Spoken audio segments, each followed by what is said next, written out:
Facing death, wife's revenge cheating. We were the most famous couple in school, a match made in heaven, yet I chose to leave for some reason. Years later, I reappeared, and she had become a business tycoon. Everyone told me that she had been searching for me like a madwoman all these years, loving me to the core. And I, too, was swept into the marriage by her tenderness. But it wasn't until the 7th year of our marriage that I realized that wasn't love. I watched as she began bringing her rumored lovers into our home, openly without hesitation, and I knew it was time for me to leave. But to my surprise, she knelt on the ground, pleading desperately. Don't leave me. Chapter 1. I had just come out of the hospital when I noticed the sky was a little gloomy. I wrapped myself in my coat and casually threw the hospital report into the trash bin. The doctor had told me I had brain cancer, with only 3 months to live, but I didn't care at all. In fact, I even felt somewhat relieved. I could finally end this torturous marriage with Liu Ruyan. It was a bit of a regret, though I never got to see the world I had always wanted to see.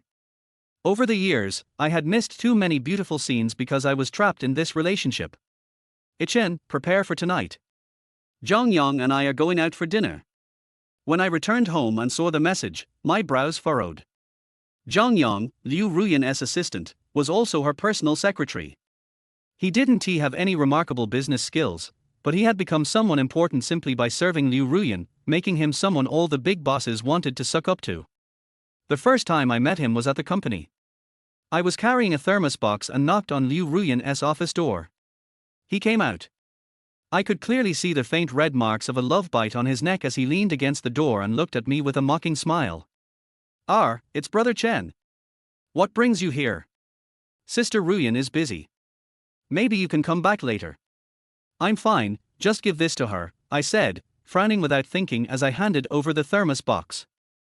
I knew exactly what busy meant, but I didn't dare to rush in and confront her like I used to. Because every time I questioned her about her infidelity, we'd end up arguing fiercely, and then that night, she would bring a new man home. Seeing her flaunted in front of me over and over, my heart grew colder. Now, to be honest, I didn't care anymore. I had only 3 months left to live, and in the time I had left, I wanted to live for myself. With my last bit of money, I went to the market to buy ingredients and decided to cook one final meal before I left, to formally say goodbye to her. It would be a way to give our relationship a proper ending. By the time Liu Ruyan returned, it was already past 9 in the evening. The table of food I had prepared was already cold. She was leaning on Zhang Yang's shoulder, reeking of alcohol. My instinct was to show concern and go check on her, but I quickly gave up.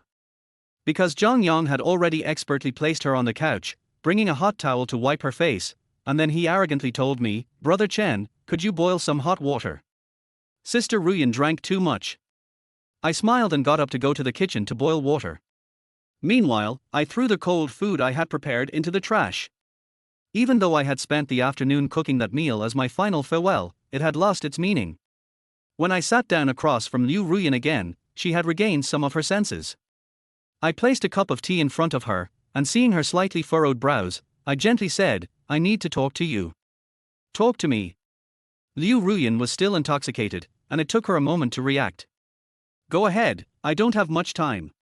I smiled when I heard those words, not sure what I felt, just a blank hum. It wasn't that her time was short, it was that the time we had together was running out. I wasn't bothered. I continued, let us get a divorce. When I said those words, my heart tightened. In that moment, I felt a strange sense of joy, but more than that, it was a sense of reluctance. I wasn't the kind of person who could easily let go. Our 8-year relationship with Liu Ruyan wasn't something I could just forget overnight. But wasting the remaining 3 months of my life here? No. I had to leave. When Zhang Yang heard my words, he froze, looking at me with disbelief. I could clearly see the mockery in his eyes. If I weren't mistaken, he was probably calling me a fool in his mind. I fully understood his reaction. He had always wanted to climb up the ladder, but because of me, Liu Ruyan's legal husband, he had been stuck in a subordinate position. But now I was willingly giving up everything, wasn't he that foolish? What surprised me, however, was Liu Ruyan's reaction. It seemed like the alcohol had suddenly worn off. Her frown, which had deepened from the drunkenness, now grew even deeper. What exactly do you want to do? Divorce, Liu Ruyan. Let us get a divorce. I rarely called her by her full name. Whenever I did, it meant I was serious about discussing something important. Divorce. Liu Ruyan seemed stunned by what she heard. She ran her fingers through her hair and then looked at Zhang Yang. You go out. Zhang Yang nodded and left, closing the door behind him. Now, only Liu Ruyan and I were left in the room. The atmosphere was thick and uncomfortable, neither of us spoke. Why? After a long silence, Liu Ruyan was the first to break it, her face dark like storm clouds. Our relationship has reached its end. There's no need to keep torturing each other, I said in a calm voice, as if stating an undeniable fact. Torture? Har. You disappeared when I loved you the most, and now you're telling me we're torturing each other. What exactly are you still not satisfied with? Don't you love money? I'll give it to you. 30,000, 300,000, 3 million, even 30 million. It's just a matter of me saying the word. Divorce. Don't even think about it. I won't ever give you the chance to leave me. Liu Ruyan stood up, looking down at me, as though she was eyeing a toy that amused her. My face turned pale. I hadn't expected the divorce to end like this. I couldn't understand, didn't she want to end up with Zhang Yang? Why was she so determined to cling to me? I felt suffocated. The world around me seemed to grow dim. Then, everything went black. I fainted. Chapter 2. When I woke up again, the first thing I saw was a light blue ceiling and the strong, pungent smell of disinfectant. I was in the hospital. It was Zhang Yang who brought me here. Liu Ruyan probably wouldn't care whether I lived or died, and of course, Zhang Yang wouldn't either. He simply got me a hospital bed and left. Apart from that, there was no care, no checkups, nothing. I was like a stray dog, abandoned in the hospital, with no one caring for me. But it didn't matter, I had no hope left, so there was no room for disappointment. I secretly sneaked out of the hospital and headed home. I had no money on me, and even if I wanted to move out, I had no place to go. No one would pity me enough to take me in either, because my wife was Liu Ruyan, the new business elite. It was laughable, really. As Liu Ruyan's husband, a mere figurehead, I had to rely on my design work to scrape by each month. By the time I returned home, it was already 10 a.m. I had gone nearly 20 hours without food, and the only drink I had was a sip of wine left from last night. I really hated alcohol. It numbed my nerves, making me do things I might later regret. But last night, I was grateful for it. I didn't know what might have happened otherwise. I went into the kitchen, glanced at the leftover ingredients from yesterday, and made myself a simple bowl of boiled noodles with some side dishes. Just as I was about to eat, the phone rang. I put down my bowl and chopsticks. As soon as I picked up the phone, Liu Ruyan's impatient voice came through. Ichen, I have a meeting at 11. Bring my coat over, and by the way, bring Zhang Yang's too. He wants the pink one. Okay. Perhaps it was out of habit, but I couldn't help but agree to Liu Ruyan's request, even though I desperately wanted to leave her. Time was tight. By the time I returned, it was already 10. I hurriedly grabbed the 2 coats from Liu Ruyan's room and rushed out. Oh, and I had only 10 yuan left. I planned to use it for a taxi. Despite rushing, I still arrived late. With only a minute left before her 11 a.m. meeting, I knocked on Liu Ruyan's office door. This time, it was Zhang Yang who opened the door. He looked at the expensive watch Liu Ruyan had given him, and with a slight smile, he seemed to be waiting for the show to begin. Sorry, Brother Chen, you're late. Like I said, Sister Ruyan's meeting was cancelled. You know, she's the CEO, and she must always maintain her image. She can't afford to be late. Let him in. At that moment, Liu Ruyan's emotionless voice came from inside the office. My heart sank. I slipped through the small gap Zhang Yang made. Liu Ruyan was leaning against the office chair, staring at me with an emotionless gaze, her face dark with anger. Are you trying to embarrass me on purpose? I was about to try explaining, but Liu Ruyan didn't give me the chance. What do you mean, You think pretending to faint will make me care about you more? Ridiculous. Ichen, you're already this old, and you're still so childish. You even made me cancel my meeting. Do you want to force me to divorce you? You're disgusting. Liu Ruyan's words were like a sharp sword stabbing into my heart. Although it had already been pierced countless times, I still felt the sharp pain in my chest. I didn't understand why she thought that way about me. After so many years together, couldn't she see what kind of person I was? My blood seemed to boil, like a beast telling me to reveal everything to her, including my brain cancer, and I didn't believe she wouldn't feel guilty. But I still suppressed the impulse. She wouldn't believe me, she would just think it was another trick. I stood there numbly, enduring Liu Ruyan's malicious assumptions without saying a word. Zhang Yang, just 5 meters away, watched with a smile, his eyes filled with sympathy and pity. But I knew clearly that it was disdain. To him, my attempts to gain her affection were too childish, too crude. I couldn't quite remember how I left the office. All I knew was that Liu Ruyan had been talking for what seemed like an eternity, and I must have stumbled out, holding onto the wall for support. I had brain cancer, missed a meal, and rushed to deliver her coat. I even asked the taxi driver to go as fast as possible. Under all this pressure, I truly felt like I might collapse, but I pushed through, holding onto the wall to leave. I didn't want Liu Ruyan to think I was just playing the victim, hoping she'd offer me some pity. But as I passed by Zhang Yang, I clearly heard him mutter, "He's really good at pretending." Pretending? What a ridiculous word. But at that moment, I couldn't laugh. The world spun, and I felt like I was about to fall. I used the last of my strength to get into the elevator, and then I passed out again, unconscious. When I woke up, I wasn't in the hospital, but in the home of my friend Xiao Shijia. Xiao was a close friend of mine from childhood. He studied abroad and was talented in design, unlike me, who only knew the basics of drawing. After returning to China, Xiao joined Liu Ruyan's company, and with his exceptional skills, he became the design director there. I only found out about this when I was delivering food to Liu Ruyan once. He knew a lot about my situation and was even quite envious of the way Liu Ruyan and I had been together in college.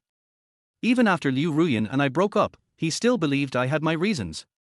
"You're awake." Xiao walked over, sitting in front of me and offering me a cup of hot water. Millimeter. I took the cup, lowering my head in response. Xiao was tall, dressed simply in black and white, with beige shoes. He called it a minimalist style, but I didn't really understand it. "Why did you suddenly faint? Are you feeling unwell? Should I take you to the hospital?" Xiao tilted his head, looking at me with concern. It was this concern that made me feel a little warmth, but I had no intention of telling him about my situation. There was no point, except to trouble him. "Are you free? Don't you have work?" I awkwardly changed the subject. "I saw you faint in the elevator, so I took the day off. I'm the design director, and I can just fill out a leave request later." Chapter 3. Xiao smiled faintly, as if there were no pressure at all. But I knew that everything wasn't as easy as he made it sound. As the design director, Xiao had to personally review every design draft in the company. If he took time off, many projects would have to be temporarily halted. It couldn't be as simple as just signing a leave slip. Especially in a big company like Liu Ruoyan's, even someone as capable as Xiao had to tread carefully. I didn't expose him. I knew it was out of kindness. But for some reason, even though it was a kind gesture, I couldn't shake the feeling that it was a bit bitter. An old childhood friend, someone I didn't even keep in touch with much, could care for me to this extent, yet the one who claimed to love me, or rather, the one I loved, didn't even care. It felt like a large hand had tightly gripped my neck, making it hard to breathe. But soon, I calmed myself down. I believed that this marriage, which felt like hell, I would escape from sooner or later. I spent the entire day at Xiao's place, and I didn't notice that my phone had run out of battery. I was busy studying and reading design books from his bookshelf. I knew how to design, but it only allowed me to make a little extra money. I wanted to earn more, to move out on my own, or perhaps go on a spontaneous trip. I wanted to see if the world outside was as beautiful as I imagined. When I finally turned my phone on, it was already 7 in the evening. Xiao had invited me for dinner. I instinctively checked the time on my phone and realized it had died. I borrowed a charger from Xiao, charged my phone, and then went to eat. I was really starving. Although I had woken up hungry with stomach pains, I hadn't told Xiao. I didn't want to trouble him or worry him with questions. Xiao lived alone and often treated himself to a big meal. Surprisingly, the food was quite delicious, although it was still a bit worse than the meals I used to prepare for Liu Ruoyan. I had studied cooking for her. After work, Liu Ruoyan always came home exhausted, and I did my best to create a warm home for her. I spent countless hours experimenting with recipes, trying different dishes for her. In the beginning, it worked really well. She smiled like she used to, heartwarming and beautiful. But later. There was no later. She began bringing home all kinds of men, and the meals I carefully prepared were thrown in the trash. Luckily, there was a stray dog outside. It would eat everything, and after a while, it actually gained some weight. After dinner, it was already 8 o'clock, a pretty late hour. I grabbed my phone, which was finally charged, and said goodbye to Xiaoxia. No matter how nice his place was, it wasn't my home. My world might be bleak, but I had to face it. With worry in Xiaoxia's eyes, I disappeared into the night, feeling like a small boat drifting into the vast sea, so very lonely. On the way home, I instinctively turned my phone back on. As soon as it powered up, I saw a call come through. It was from Liu Ruoyan. I hesitated for a moment, then answered. "You're not home. Where did you go?" Liu Ruoyan's voice was so low and cold, it made me feel a chill. I instinctively covered up the fact that I was with Xiaoxia because it would expose that I had fainted today. I didn't want Liu Ruoyan to know about my fainting. That could lead to new humiliations and problems. I went to Nanwan Alley. I spoke softly, with a slight tremble in my voice. I lied. It was the first time I had lied to Liu Ruoyan. A sense of fear rose in my heart, worried she would find out and subject me to some unknown form of torture and humiliation. But at the same time, I felt a strange pleasure, as if breaking away from the past routines excited me. "Nanwan Ali. Come back right now." Liu Ruoyan's voice was colder than ice, but it softened slightly when she told me to return immediately, then quickly hung up the phone, transferring 2,000 yuan to me. I guess it was for the taxi fare. She knew I had no money. Nanwan Ali was an old, quaint town in the northwest part of the city. It was the first place Liu Ruoyan and I went out together, the place where we shared our feelings for the first time. I'll never forget the starry night that evening. The water in Nanwan was the calmest, and Liu Ruoyan was the most beautiful when she rested her head on my shoulder. By the time I got home, it was already 10 o'clock. 10 o'clock. For me, it was a terrifying time. Here's what happened. It was a night in early winter. Liu Ruoyan and I were still their couple goals in college. Her birthday was approaching, and I wanted to give her a special and delicate gift. We had class together during the day, and after class, I would sneak out to do some odd jobs for extra money. That was the plan. But the day before her birthday, something unexpected happened. I was followed by a group of punks. They cornered me in an alley, hitting me with stones, sticks, and anything sharp, kicking me. That night, I bled a lot. After they left, I couldn't even move. It wasn't until Liu Ruoyan hadn't heard from me for a long time that she came out to search for me. She found me lying in that alley. She knew, even though I hadn't told her, that I had been planning something special for her. But in that moment, all her expectations vanished, and she cried like a broken person. I vaguely remember when she rushed me to the hospital, the clock on the monitor read exactly 10 o'clock. From then on, 10 o'clock became my most hated time. I even made a vow to never leave the house after 10 o'clock. When Liu Ruoyan and I first got married, I even insisted that she return home before 10 o'clock. But now. I smiled indifferently and knocked on the door. This time, it wasn't Zhang Yang who opened the door, but Liu Ruoyan, with an icy expression. "Yi Chen, you have some nerve. Do you know what time it is? 10 o'clock. Have you forgotten what happened before? Or are you trying to escape? Want to leave this home?" She roughly pulled me inside, slamming the door shut behind me. She pushed me onto the sofa, stepping closer, one step at a time. The air felt thick, and my breathing became shallow. I didn't know how to respond to her question about wanting to escape. It was only then that I realized, today, the comfort at Xiaoxia's place was only because I had temporarily escaped from Liu Ruoyan. My parched lips moved unconsciously, but I couldn't find the words to say. Liu Ruoyan, however, walked up to me, grabbed my collar. "Speak." Chapter 4.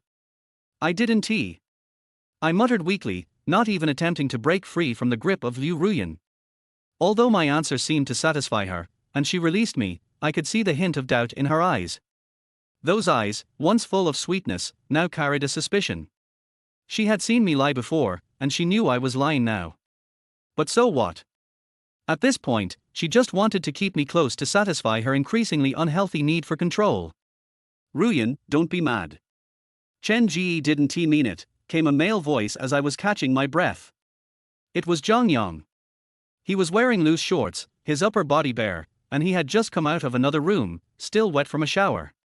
Liu Ruyan's cold expression softened a little, and I even saw a faint smile in her eyes when she looked at Zhang Yang. She didn't speak, just turned and walked away, leaving me alone on the couch. I couldn't help but laugh bitterly at myself. I was so naive. Just moments ago, I actually thought she cared about me. My heart, sinking in hell, was still foolishly hoping for a salvation that wasn't mine to have. The corner of my mouth curved into a twisted smile, paired with my pale face. I looked like a malicious ghost. I knew I didn't look good now. With a soulless body, I dragged myself back to my room. I lay on the bed, emptied my mind, and tried not to think about anything, eventually falling into a deep sleep. It seemed like I had a beautiful dream. In the dream, Liu Ruyan and I were as happy and sweet as we used to be. I stayed in that dream for what seemed like forever, not wanting to wake up. But I knew it wasn't real. No matter how beautiful the dream was, it didn't belong to me. You're awake. I heard a soft voice and froze. I opened my eyes, unable to believe what I was seeing. Liu Ruyan was sitting there, smiling at me. Am I still dreaming? Haven't I woken up yet? I pinched my arm hard, and when I felt the pain, I realized everything was real. But how could Liu Ruyan speak to me in such a gentle tone? I couldn't process it, so I just responded with a dull hum. Perhaps my response didn't meet her expectations, as I saw her furrow her brow before relaxing. She walked over to me, still looking concerned, but for some reason, I felt a surge of fear and instinctively pulled back. Liu Ruyan's face darkened completely. Ichen, you need to understand, if it weren't for you telling me yesterday you were at Nanwan Alley and coming home so late, I wouldn't be here now. You led me here, and now you're acting like this. What exactly do you want? So that's it. She hadn't really forgotten. A bitter laugh rose from my chest. Then you're just being overly sentimental. Go accompany Zhang Yang. I don't need you here. My words felt like a bomb dropped into a deep lake, causing an explosive ripple. Say that again. I noticed Liu Ruyan's fingers tightening, and I couldn't understand why she was so angry. Wasn't I just saying what she wanted to hear? Had I hurt her pride? Yes. The words, overly sentimental, from my mouth were a blow to Liu Ruyan, who had been unfaithful in this marriage. She seemed to snap, pinning me down with a terrifyingly dark expression. Her eagle-like gaze was fixed on me, and in an icy tone, she said, Ichen, don't forget that your parents' old house would have been demolished long ago if it weren't for me. And your grandmother's blindness. I've been funding her treatment. Aren't you afraid that if I get angry, the only thing your parents left you could disappear, or that your grandmother, at nearly 100 years old, could go blind for good? Her vicious words kept swirling in my ears, and my body trembled uncontrollably.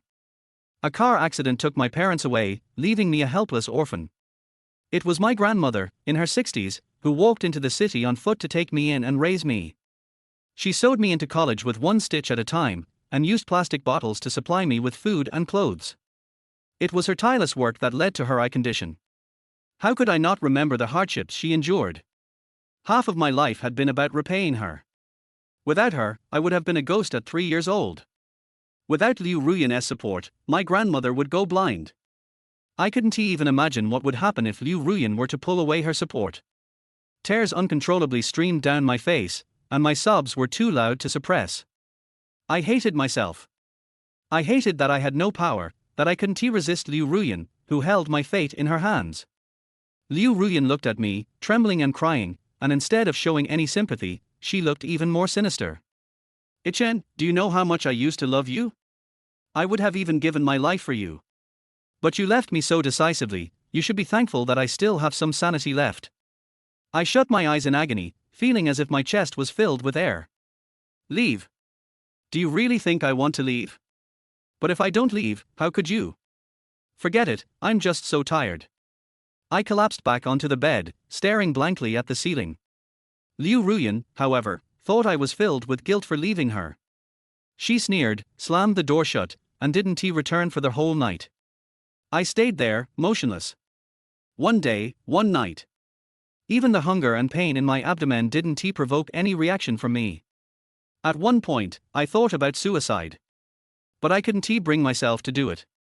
I feared that if I died, Liu Ruyan would erase every trace of me, her little canary. Grandmother. I had barely repaid her. I felt like a beast. Thinking of my grandmother, I suddenly felt a surge of strength in my weak body. I could never leave like this. I didn't have much life left, and I needed to think about my grandmother. With great difficulty, I got out of bed, went to the kitchen to boil some water, just so I could gather enough strength to make myself a simple meal. A bowl of noodles with an egg. It tasted plain, even bland, but I found it especially delicious. I opened my phone to search for Xiaoshu's name. I wanted to continue studying design with him. But instead of that, my phone's lock screen popped up with a trending topic. Chapter 5. The new star in the industry, the chairman of Liu Group, openly went in and out of a high-end hotel with his secretary and did not return for a night. There was even a paparazzi photo of Zhang Yong holding Liu Ruyan's arm. I was silent for a moment and swiped the message away. As a rising star in the industry, Liu Ruyan, with her beauty and ability, is almost the first choice for all paparazzi gossip. I have always known that Liu Ruyan cheated, but she hid it very well. Even if it was gossip entertainment news, it could only be a few words of speculation. This is the first time that there are pictures and the truth. I didn't pay much attention to it, but I quickly typed Xiaoshu in the friends search box. When I found the chat page, I found that he had sent me a lot of messages. The most recent one was sent 10 minutes ago. Are you okay? Obviously, he also noticed the news about Liu Ruyan, and he might be worried that I would be upset. Puff. What can I be upset about? I typed lightly in the chat message box and replied, what can I do? Are you taking a day off today, Saturday? After I sent the message, Xiaoshu did not reply to me immediately, giving me the feeling that he was gone. But I saw a line of small words behind the note Xiaoshu in the chat box, the other party is typing. Obviously, Xiaoshu was just confused about how to enlighten me. Just when I was about to put my phone in my trouser pocket, the phone rang. It was Xiaoshu's call. I pressed the answer button without much hesitation. I'm taking a day off today, come to my house. Liu Ruyan did go too far this time, don't think too much. Don't worry, I have a reason to live, and Liu Ruyan's actions will not affect me. I said casually. Xiaoshu was silent for a while after hearing this, he actually didn't believe what I said. How could there be no impact on how many years of feelings suddenly became like this? But he didn't expose me, leaving me with a trace of dignity as a man. Thanks to the 2,000 yuan that Liu Ruyan had called me before, I took a taxi to Xiaoshu's house at 2 o'clock in the afternoon. When I rang the doorbell, the person who opened the door was someone I had never expected, Dong Xue. She was also one of my childhood playmates, and we used to have a good relationship. Even after school, we walked together. But later she was taken away by someone. It was said that the eldest daughter of a family was taken away by mistake more than 10 years ago, and now her parents have found her. Since then, we have never met again. I didn't expect to meet her at Xiaoshu's house today. I was stunned and stood at the door for a long time without moving. Long time no see, Ichen. She had a smile on her lips, looking at me in a daze, and there seemed to be no surprise in her expression. When Dong Xue's voice sounded, I felt that I had made a big fool of myself at the time, and replied softly in embarrassment, long time no see. Maybe I was in a daze for too long, and Xiaoshu's voice came from inside the door. What are you doing? Why don't you come in? Although we haven't seen each other for a long time, we don't need to reminisce at the door. Come in first, wait for me to cook this last dish, and then we can have a meal together. At this time, I woke up from my dream, and Dong Xue opened a crack in the door for me. A soft snap came, and it was Dong Xue who closed the door casually. When I heard this sound, my body shook subconsciously, which reminded me of Liu Ruyan who slammed the door and left. An unspeakable feeling of suffocation once again entangled my heart. Seemingly noticing that my face looked a little ugly, Dong Xue looked at me with concern. What's wrong with you? Did I close the door too loudly? Such a question made me embarrassed. How could the sound of closing the door, which was like slapping a mosquito, be associated with big? My sensitive heart made me blush for a moment. I'm fine. That's good. Dong Shua nodded playfully, walked to a place closer to the inside, and handed me a piece of watermelon. Eat it. It's sweet. I took it and found a place to sit down, and subconsciously chose a place far away from Dong Shua. I don't know why I chose this way, because at this moment I seemed to have lost my basic thinking ability, just lowered my head to eat watermelon. Maybe it's been too long since we last met, the atmosphere between us was a little stagnant, and I didn't know how to start for a while. Until a piece of watermelon was finished, I asked weakly. Have you been doing well these years? Shouldn't I talk about you before asking me? Dong Shua's face still had a little smile, and the light seemed to be reflected in her eyes. The look in her eyes made me dodge a little. I'm fine, you know, my wife is now the president of Liu Group, the strongest company in the design field. I forced a smile. Lying is not a good habit. Dong Shua turned her head away and said something that made me want to crawl into the cracks in the ground. Yes.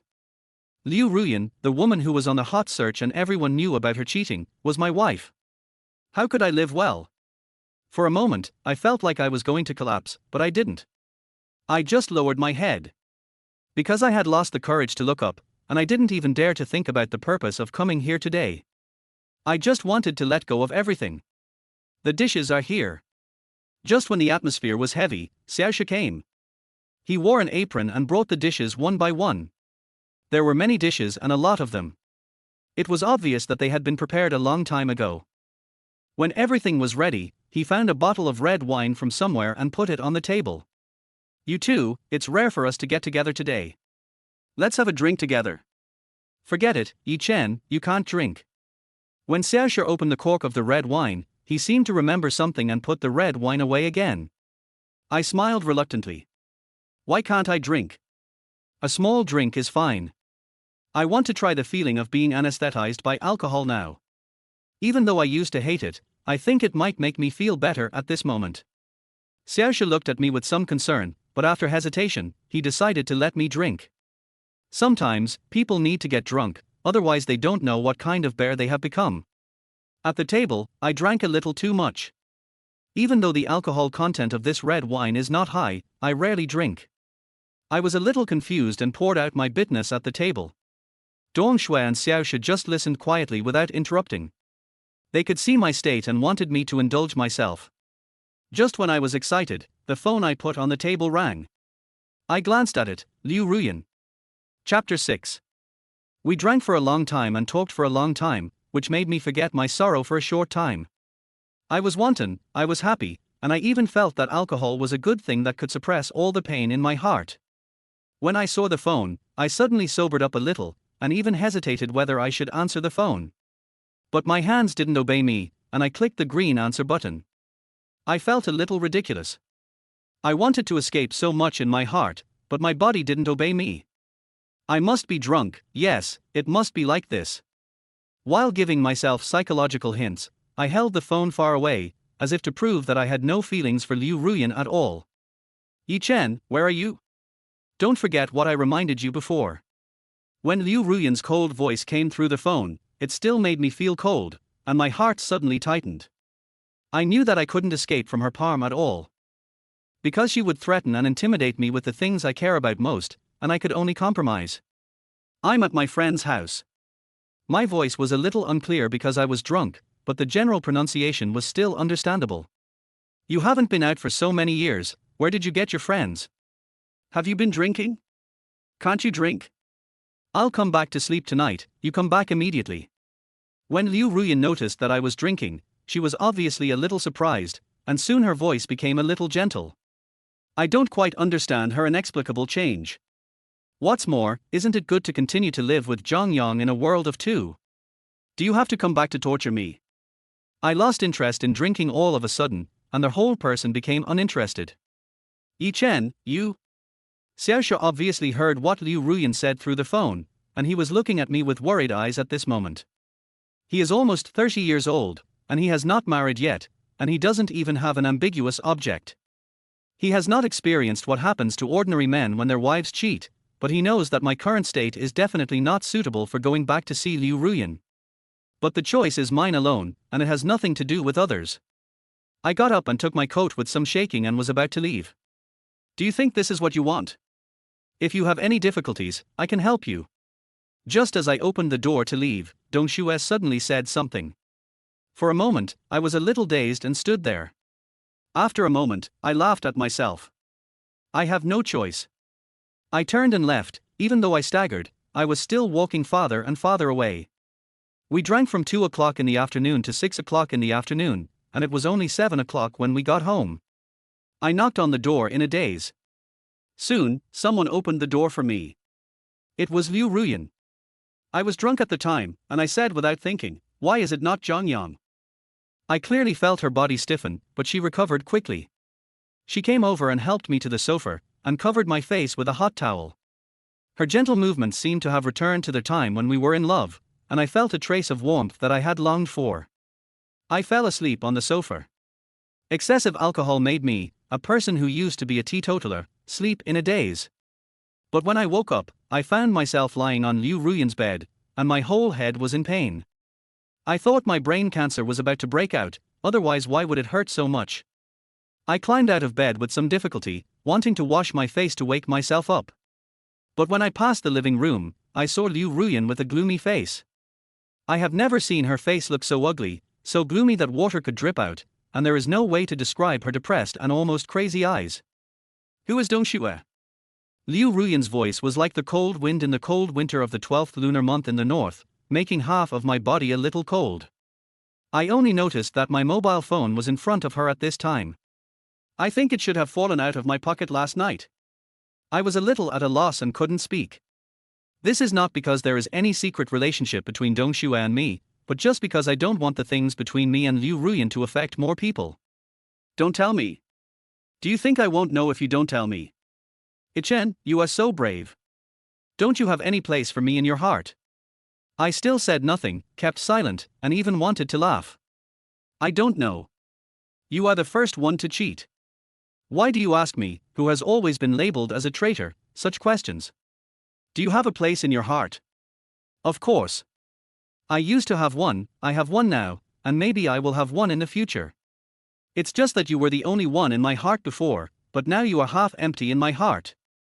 As for the future, maybe I will only remember the most beautiful memories. Of course I may not have a future. I am dying soon. Everything Liu Ruyan does now will aggravate my death.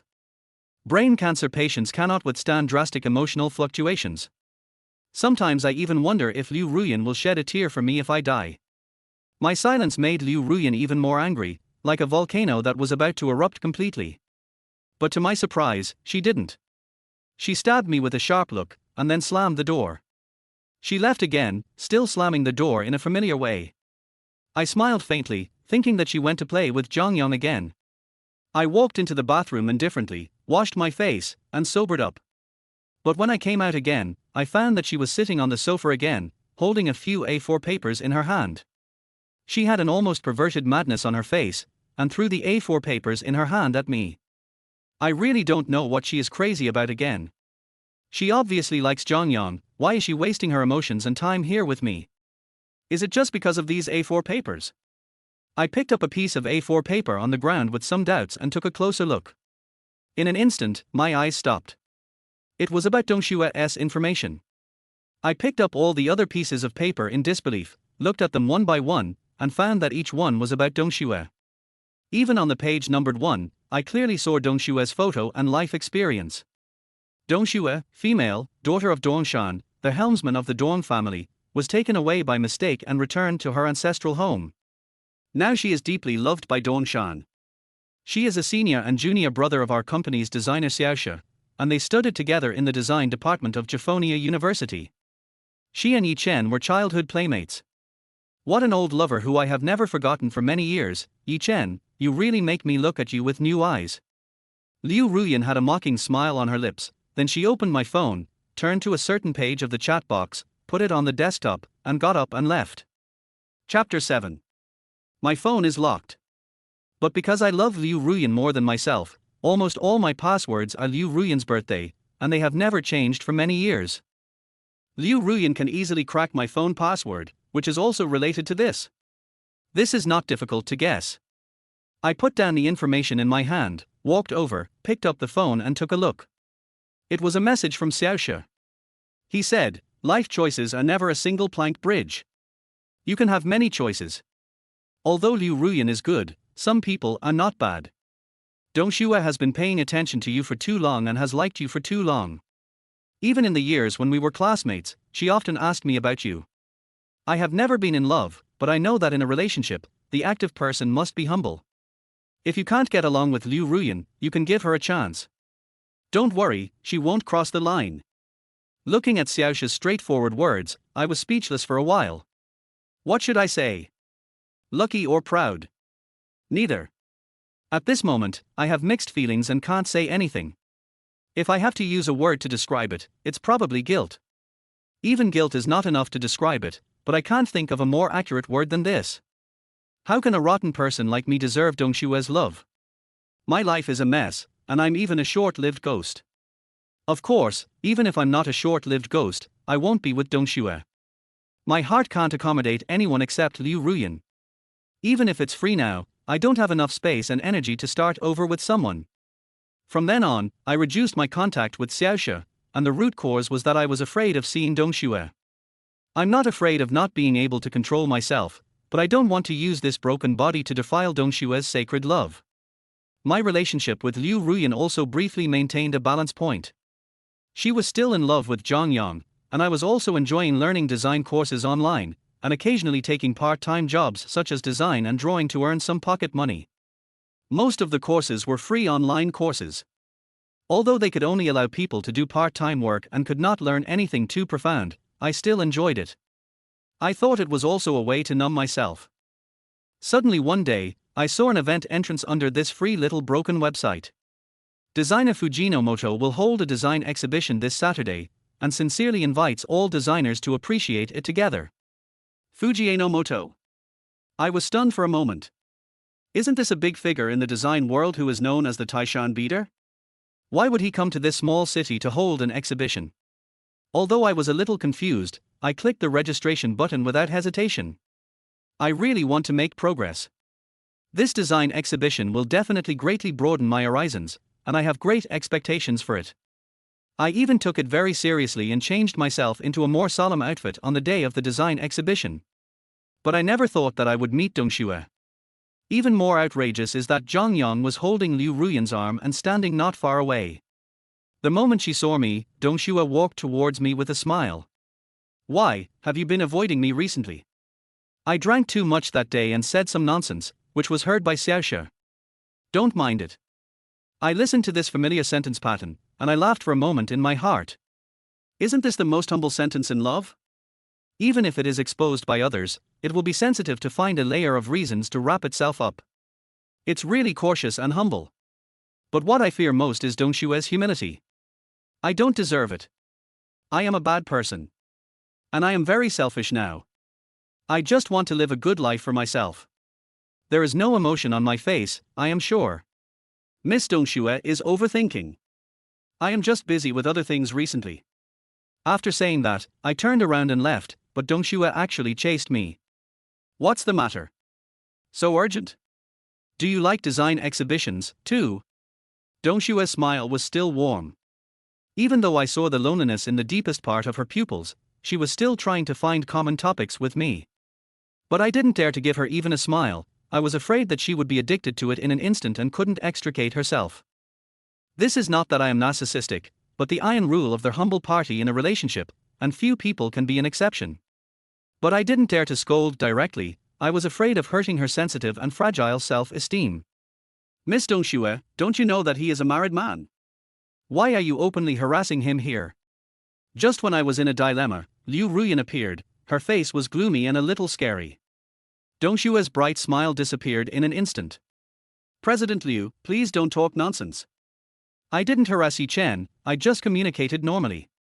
And Miss Liu, have you forgotten that you are also a married woman? As she spoke, Dong Xue's eye swept towards Zhang Yang, who was still holding Liu Ruyan's arm, and her meaning was self-evident. The tit-for-tat between the two soon attracted the attention of the crowd, and they gathered around to watch this good show. One is the female president of a top company in the design field, and the other is the daughter of an old family who has returned. And the person at the center of the incident was actually the cuckold Yi Chen who was ridiculed some time ago. Just thinking about it makes me feel that this melon is big and sweet. I felt the strange eyes coming from me, and I felt a slight pain of blood piercing my skin all over my body.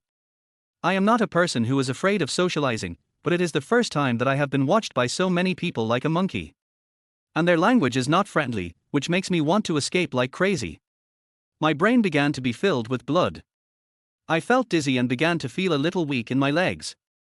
I realized something and started running frantically toward the outside of the crowd, but my steps were a little staggering. Unfortunately, I fainted again, and my brain cancer attacked.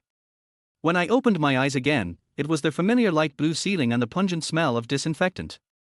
And lying next to my bed was Dong Shue, who obviously had not rested well. Maybe I woke up a little too much, or maybe Dong Shue slept very lightly. Less than a minute after I woke up, Dong Shue opened her slightly red eyes. I was about to say something, but she burst into tears. She hugged me in her arms and sobbed, "Late stage of brain cancer, Chen, why didn't you say it?" I wanted to push Dong Shue away, but my hand hesitated slightly, but I quickly reacted and pushed her away forcibly. "What nonsense are you talking about? Also, I am a family man, please keep your distance." After that, I struggled to get out of bed, but she held me down, with countless heartache and reluctance in her eyes. "Let go." My voice became indifferent, I pushed her hand away with force, and then walked straight out. Chapter 8. I have nothing left. If it weren't for my grandma and my parents' last thoughts, I would not be able to live. I don't want to, and I don't want to, mess with a very good girl again in the countdown of my life. Sometimes I even want to curse her, she is really blind to fancy someone like me. But as soon as I went out, I was stopped by the doctor after a few steps. "Is it Mr. Yi Chen? You can't leave for the time being." I looked at the doctor's hesitant expression, and I knew what he wanted to express. It's nothing more than a topic like I have advanced brain cancer and only have more than 2 months left. Generally, such words cannot be told directly to patients. But unfortunately, I knew it a long time ago and accepted it calmly. I thanked the doctor and turned to leave. "Yi Chen, can't you give me a chance?" Dong Shue stood at the door of the ward, giving me an inexplicable sense of dead silence. My steps paused for a moment, and then I walked away in big strides. Even though I heard the sobbing behind me, my steps did not stop for a moment. I didn't care where Liu Ruyan was at the moment. I knew without thinking that she must be with Zhang Yang. Even if I had fainted, even if I was taken away by another woman, she would still be as I expected. I couldn't even figure out why she didn't let me go when she obviously didn't love me anymore, but threatened me with the things I cherished and tied me to her. I missed my grandma. This feeling became particularly strong when I felt my life passing away. I called a car and went to the city center hospital.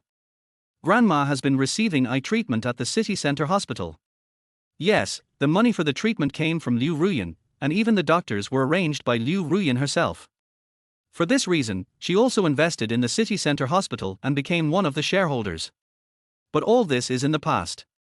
Thinking about the first 1 or 2 years of marriage, it was really happy. But now, when I think of Liu Ruyan, my heart feels like it is being held by a big hand, and I can't breathe. I looked out the window, which made me feel better. The city center hospital is not far from here, and I arrived in just 20 minutes. I climbed up the high stairs with some effort and crossed the cold corridor. Just as I was about to reach my grandmother's ward, a figure surprised me. It was Liu Ruyan. I was a little curious about what she was doing here. It's impossible that Zhang Yang also fainted after seeing me. I smiled and left without caring. "Yi Chen? Why are you here? Didn't Dong Shue say that you have a little hypoglycemia and are on for drip?" Liu Ruyan suddenly called me. I was stunned for a moment, and then I realized that Dong Shue didn't tell Liu Ruyan the truth about the fainting. It seems not bad. Just let me walk slowly to the end of my life alone, there is nothing wrong with that. "Sister Ruyan, who are you talking to?" The doctor said my mother's illness may require 1 million to find a kidney source. Just as I was talking to myself, Zhang Yan's voice came over. Suddenly I was a little confused. It turned out that Liu Ruyan came here to accompany Zhang Yang and treat his mother. It's good.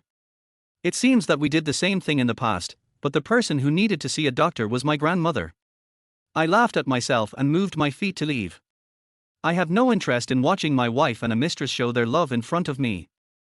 This is my card, you use it first, the password is 6/8, I have something to do now. Liu Ruyan took out a card from her bag and handed it to Zhang Yang, and then walked towards me. At this moment, I clearly saw from the corner of my eye that Zhang Yang's eyes became gloomy. Especially when Liu Ruyan walked towards me, her eyes seemed to be able to turn into blades. Yi Chen, you haven't answered me yet. Are you jealous of Zhang Yang and come to see him? Don't think too much.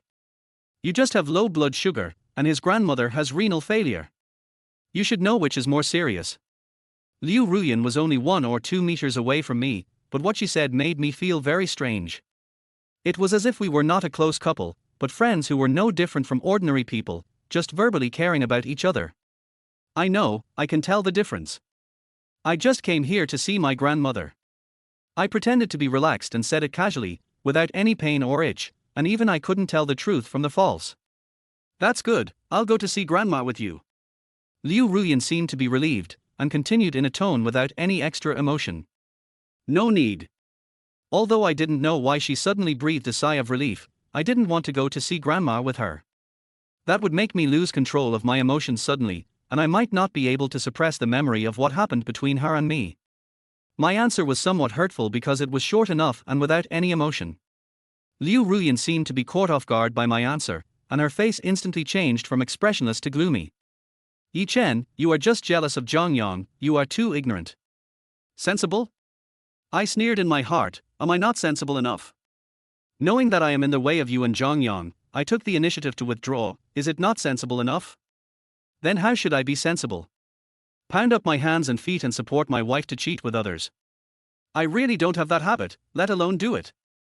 Liu Ruyan, you think too much. I turned around and left, and walked into my grandmother's ward not far from here. Oh, it's Yi Chen.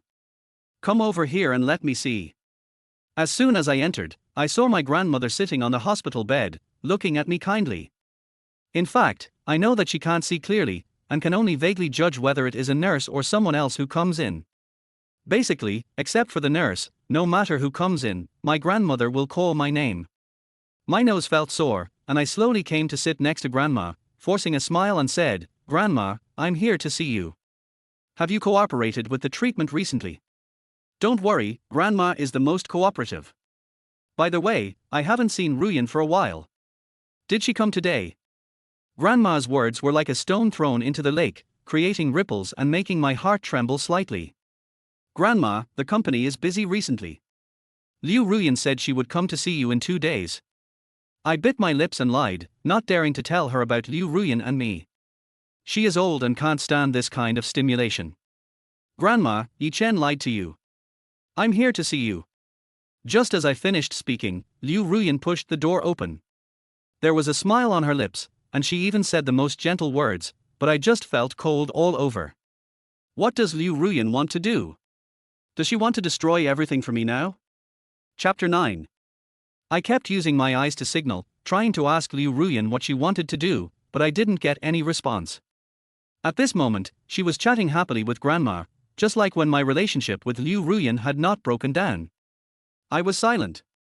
I thought she would tell Grandma everything to torture me, but I didn't expect everything to be the opposite. I couldn't understand this woman. I just watched her talk with my grandma quietly, because I couldn't get a word in. It wasn't until an hour later that I found a chance to talk to Grandma. What do you want to do? As soon as I left Grandma's ward, I questioned Liu Ruyan. I really didn't believe that she was willing to cooperate with me to act in front of Grandma without any purpose. I think she wanted to warn me. What do you want to do? She is still my grandma in name. Yi Chen. Please be careful with your words in the future. If you make me unhappy one day. Liu Ruyan seemed to enjoy my bruised expression and left with a sneer. I held the wall with a bit of suffocation. I really couldn't stand Liu Ruyan's perverted control, and I really wanted to move out by myself. But before that, I should think carefully about how to place my grandma. Their high medical expenses and excellent medical resources alone were enough to discourage me. I thought that I would be locked up in that dark room that was once full of love until a person who I thought would never appear again appeared in front of me. It was a weekday, Liu Ruyan was not at home, and I was studying drawing at home as usual, but the doorbell rang. I thought Zhang Yang didn't take something, or Liu Ruyan had some instructions, but when I opened the door, I saw a middle-aged uncle. Second uncle. I looked at him in surprise, and even felt a little incredible. I didn't know his name, I just knew that he asked me to call him that. But I was sure that my father didn't have any brothers, so I still didn't know who he was and what kind of relationship he had with me. It was drizzling when we first met. It was probably when Liu Ruyan's father had just had an accident. He suddenly found me. He told me to leave with him. He could help Liu Ruyan gain a foothold and make a comeback. I agreed. I had an inexplicable trust in him, and I didn't even doubt him too much, so I followed him and left. In this way, I was taken abroad and broke up with Liu Ruyan. In the years after we broke up, he treated me very well and followed me in everything. But there was only one thing, that he didn't allow me to have any contact with Liu Ruyan. It wasn't until I returned to China a few years ago and married Liu Ruyan that he disappeared. Now he appears again. Do you regret it? His eyes were so deep, and he looked at me quietly while speaking, as if he wanted to see my true feelings. I hesitated a little and didn't know how to answer this topic. Whether to tell him that he regretted it or not was not a good choice. He saw my entanglement and took me to sit in a coffee shop for an afternoon. We didn't talk about anything, just sat quietly. At that moment, my heart was relaxed as never before. Before leaving, he handed me a card with only his contact information on it. He told me, "You choose your own path, no matter how hard it is, you have to finish it." After that, he left the coffee shop, and I held the card in my hand for a long time without saying anything. The next day, I received the news that my grandma was moved from the ward to a foreign country. And the reason I knew it was because I needed to sign. I knew that it was done by my second uncle. I was sincerely grateful to him, and signed the informed consent form without hesitation. I was completely free, no one could threaten me because of this anymore, and I was happy from the bottom of my heart. I started to pack up and planned to move out and live alone. But that night, Liu Ruyan pressed me against the wall. "Who helped you transfer your grandma? Was it Dongxue?" "No." My voice did not fluctuate much, only with a touch of indifference. But Liu Ruyan didn't believe it. She slapped my chest like crazy. Even though it didn't hurt, I still felt a little uncomfortable breathing after so many times. Later, she seemed to be tired, curled up on my chest, and asked me absent-mindedly like a kitten, "Yi Chen, do you really want to escape from me?" "Yes." I answered decisively, without even any extra hesitation. Okay, I'll give it to you. Get out. Get out." Liu Ruyan kicked my packed gift away like garbage and yelled at me. I looked at her a little strangely, always wondering if she was overreacting. I took the gift without saying a word and walked towards the night. I vaguely remembered that night when I heard Liu Ruyan crying, helpless and wandering. I smiled at the time. How could my departure make Liu Ruyan helpless? She should want to establish a deep affectionate personality for herself. For my new home, I chose the Yunlong Lake. It's actually a suburb. The house was also very simple, but the rent was cheap. I used the little money I had left to pay the deposit and rent, and officially moved in here. I still remember the first night I fell asleep. I slept very sweetly. I had a few days of leisure, and I thought I could stay like this until I died. Until Zhang Yang came and broke the comfort I carefully created. "Brother Chen, why are you here? Sister Ruyan misses you very much, why don't you go back and see her?" Zhang Yang changed his previous arrogance and ridicule of me. He drew his best flattering smile on his face, but this time it was towards me. I was a little confused, and even stopped the mapping work at hand in confusion.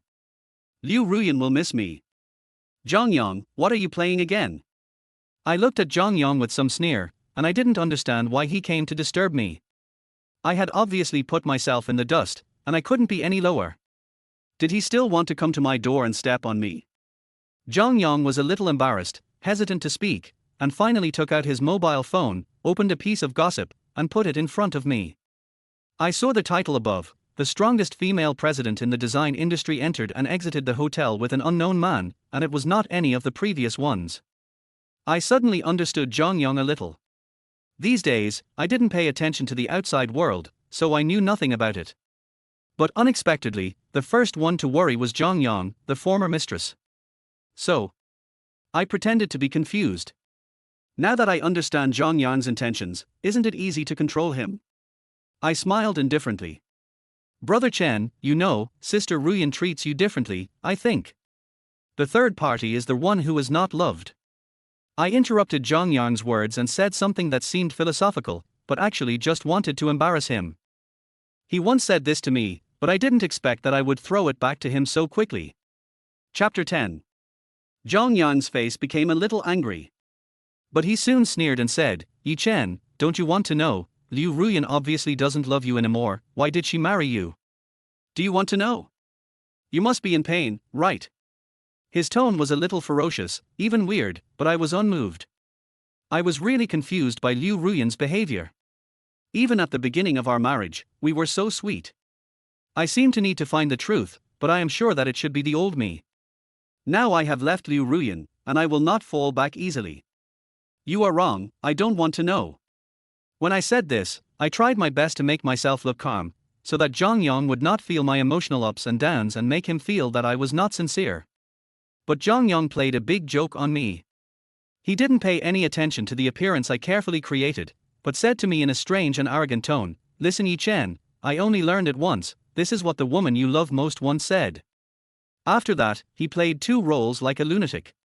Miss Liu Ruyan, I didn't expect you to be so infatuated. Even though he treated you like that, you still wanted to marry him. After saying that, Zhang Yang immediately moved his head and came to another angle. Infatuated? No, I want revenge. I used to love him so much. But when he left, he didn't even give me a hug. He disappeared for several years. Do you know how I lived these years? I didn't even have anyone to vent my anger on. Now he's back, so I definitely can't let him go. I want to marry him, and when he sinks into it, I will tear it apart bit by bit, so that he can experience the pain I once had. I want revenge on him, so that he will always be immersed in regret and self-blame. Zhang Yan's voice was very crazy, and I could imagine Liu Ruyan's mental state at that time. I was filled with realization and heartache for a while. On the one hand, I actually felt a little sorry for Liu Ruyan, and on the other hand, I was shocked by Liu Ruyan's viciousness. It turned out that her kindness to me at the beginning was not love, but a deliberate disguise, just to take revenge on me. I have to admit that she succeeded. If I hadn't had brain cancer and wanted to divorce her, I'm afraid I would still be entangled with her because of these trivial matters. My whole life will be buried in the grave that Liu Ruyan carefully prepared for me. Fortunately, I escaped. Although it's a bit late, and there are only 2 months left, I can at least live a comfortable and leisurely time. Zhang Yang left. After he revealed to me the scam that Liu Ruyan had carefully planned for me, he had no reason to persuade me to go back and deal with Liu Ruyan's new love with him. In fact, I think he probably didn't expect it himself. The person who was once so loved by Liu Ruyan can only watch Liu Ruyan's new love one after another with cold eyes. Even though he tried hard to tell me that I was different in Liu Ruyan's heart, I was still indifferent. From then on, I thought I could continue to be idle, but I didn't expect that Xiaoxia would find me a few days later. He told me that he knew I had brain cancer, Dong Xue told him. So, he resigned from Liu Ruyan's company and moved in with me. Probably because of Xiaoxia's relationship with me, Xiaoxia's resignation was approved very quickly. You know, the resignation of a general design director requires a lot of business handovers, and generally at least 1 month in advance. But Liu Ruyan obviously brought personal grudges. Even if the company might suffer losses, she still insisted on letting Xiaoxia go quickly. I feel a little guilty about Xiaoxia losing his job because of me. Even though this incident was not caused by me, and it was not directly caused by me, I still feel guilty. Xiaoxia's arrival did not disturb my personal time. It seemed that he came here to prepare to collect my body in advance. He often saw me moving a chair and sitting by the lake alone, sitting there for a whole day, staring into the distance in a daze. Or sometimes I picked up a pen and suddenly froze in the same place. When I woke up, several hours had passed. He didn't disturb me. He knew that this might be my favorite and happiest time. He just looked at me quietly, like a depressed person, indulging in his own world and unwilling to extricate himself. But once I was not careful and accidentally fell into the water. I subconsciously wanted to struggle, slapping the water with my hands and kicking my legs hard. But I slapped for a long time before I found that I didn't have any tendency to fall, and I realized that I seemed to be able to swim. But how could I forget it? Maybe the closer the death is, the more things I will forget.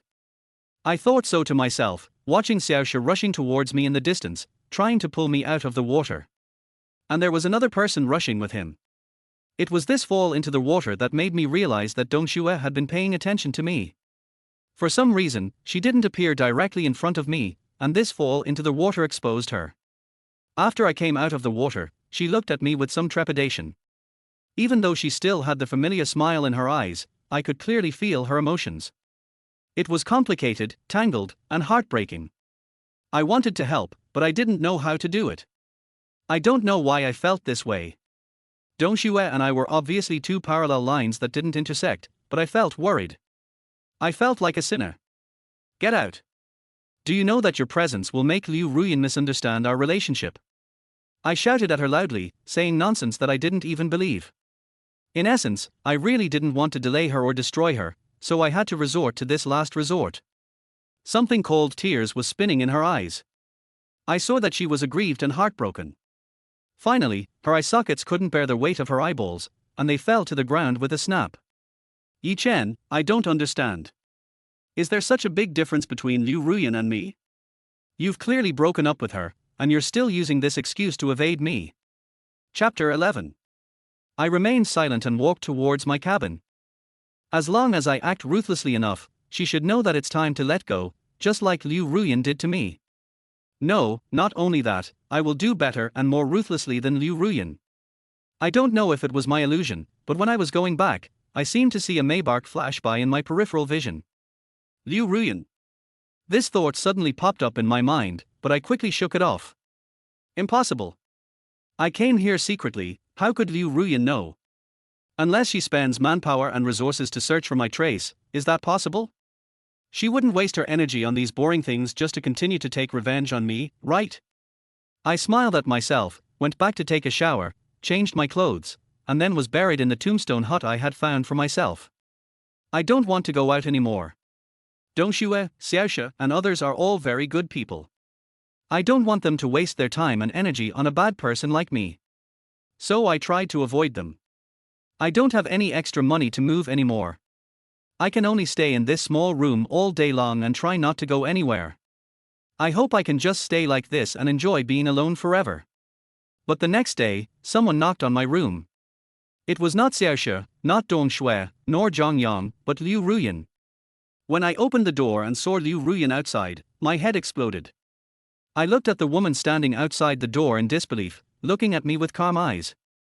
She seemed quite displeased by my surprise. Yi Chen, don't forget that we are still husband and wife, right? We should be one, where can you escape to? Her voice was calm, but I found it funny.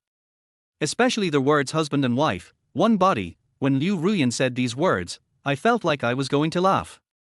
Liu Ruyan, when did she feel that we were husband and wife? She has been using the status of husband and wife to imprison and retaliate against me. Especially the sentence, where can you escape to, made me feel real. I was very resistant.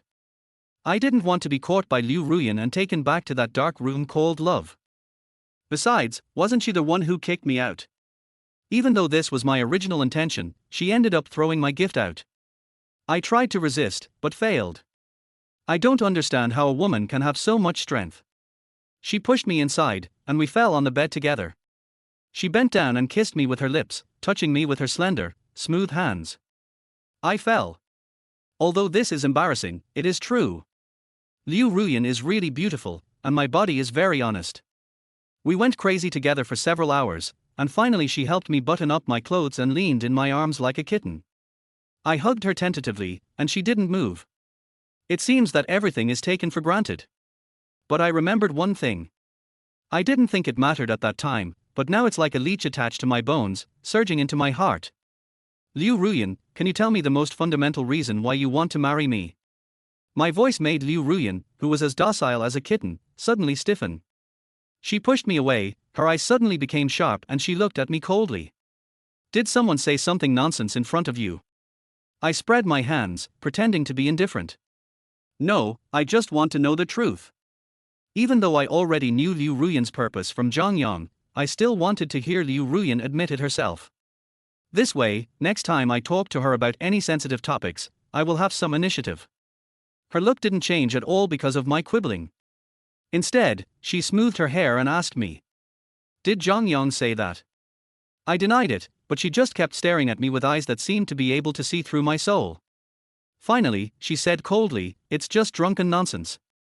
It was obvious that she didn't believe my lie and she could tell at once that I was lying, but she didn't deny it either. She admitted it, har har har, it was an elaborate revenge. I was finally pulled back by her. I returned to their home that Liu Ruyan and I shared, but I did not take the gift back. I hope there will be another chance to escape. I really yearn for freedom. In fact, this statement is not very accurate. It should be that I long to escape from Liu Ruyan's days. But that very night, Liu Ruyan packed up everything for me and brought it back. I was a little depressed, but in the end I had to accept the reality. I put my things back into my room bit by bit. I just don't know when and who tidied the room so tidy, even my room has new decoration. It used to be my favorite blue, but now I just find it scary. Because every time I wake up after fainting, this is the color blue I see. But I didn't make a fuss about rearranging it, I just felt that many things didn't matter anymore. Liu Ruyan was very careful and brought back almost all of my things without leaving a single thing behind. Only one thing is my notebook. It contains my past experiences in cooking, as well as some essays I wrote at that time, mostly concerning my feelings. For example, Liu Ruyan ate a few more bites of sweet and sour pork today, so she can make more next time. Or maybe it was something like, Liu Ruyan's clothes looked great today and made my heart flutter, which seems a bit childish now. Forget it, if it's gone, it's gone. It's not an important item.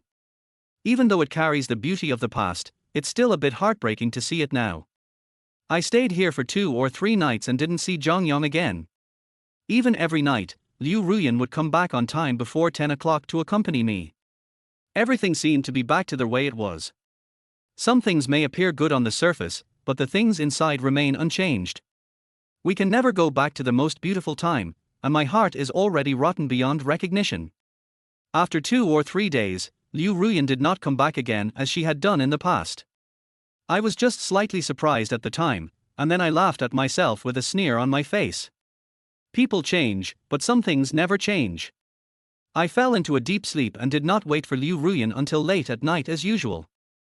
It was not until the next day that I found out that Liu Ruyan was celebrating Jonghyun's birthday.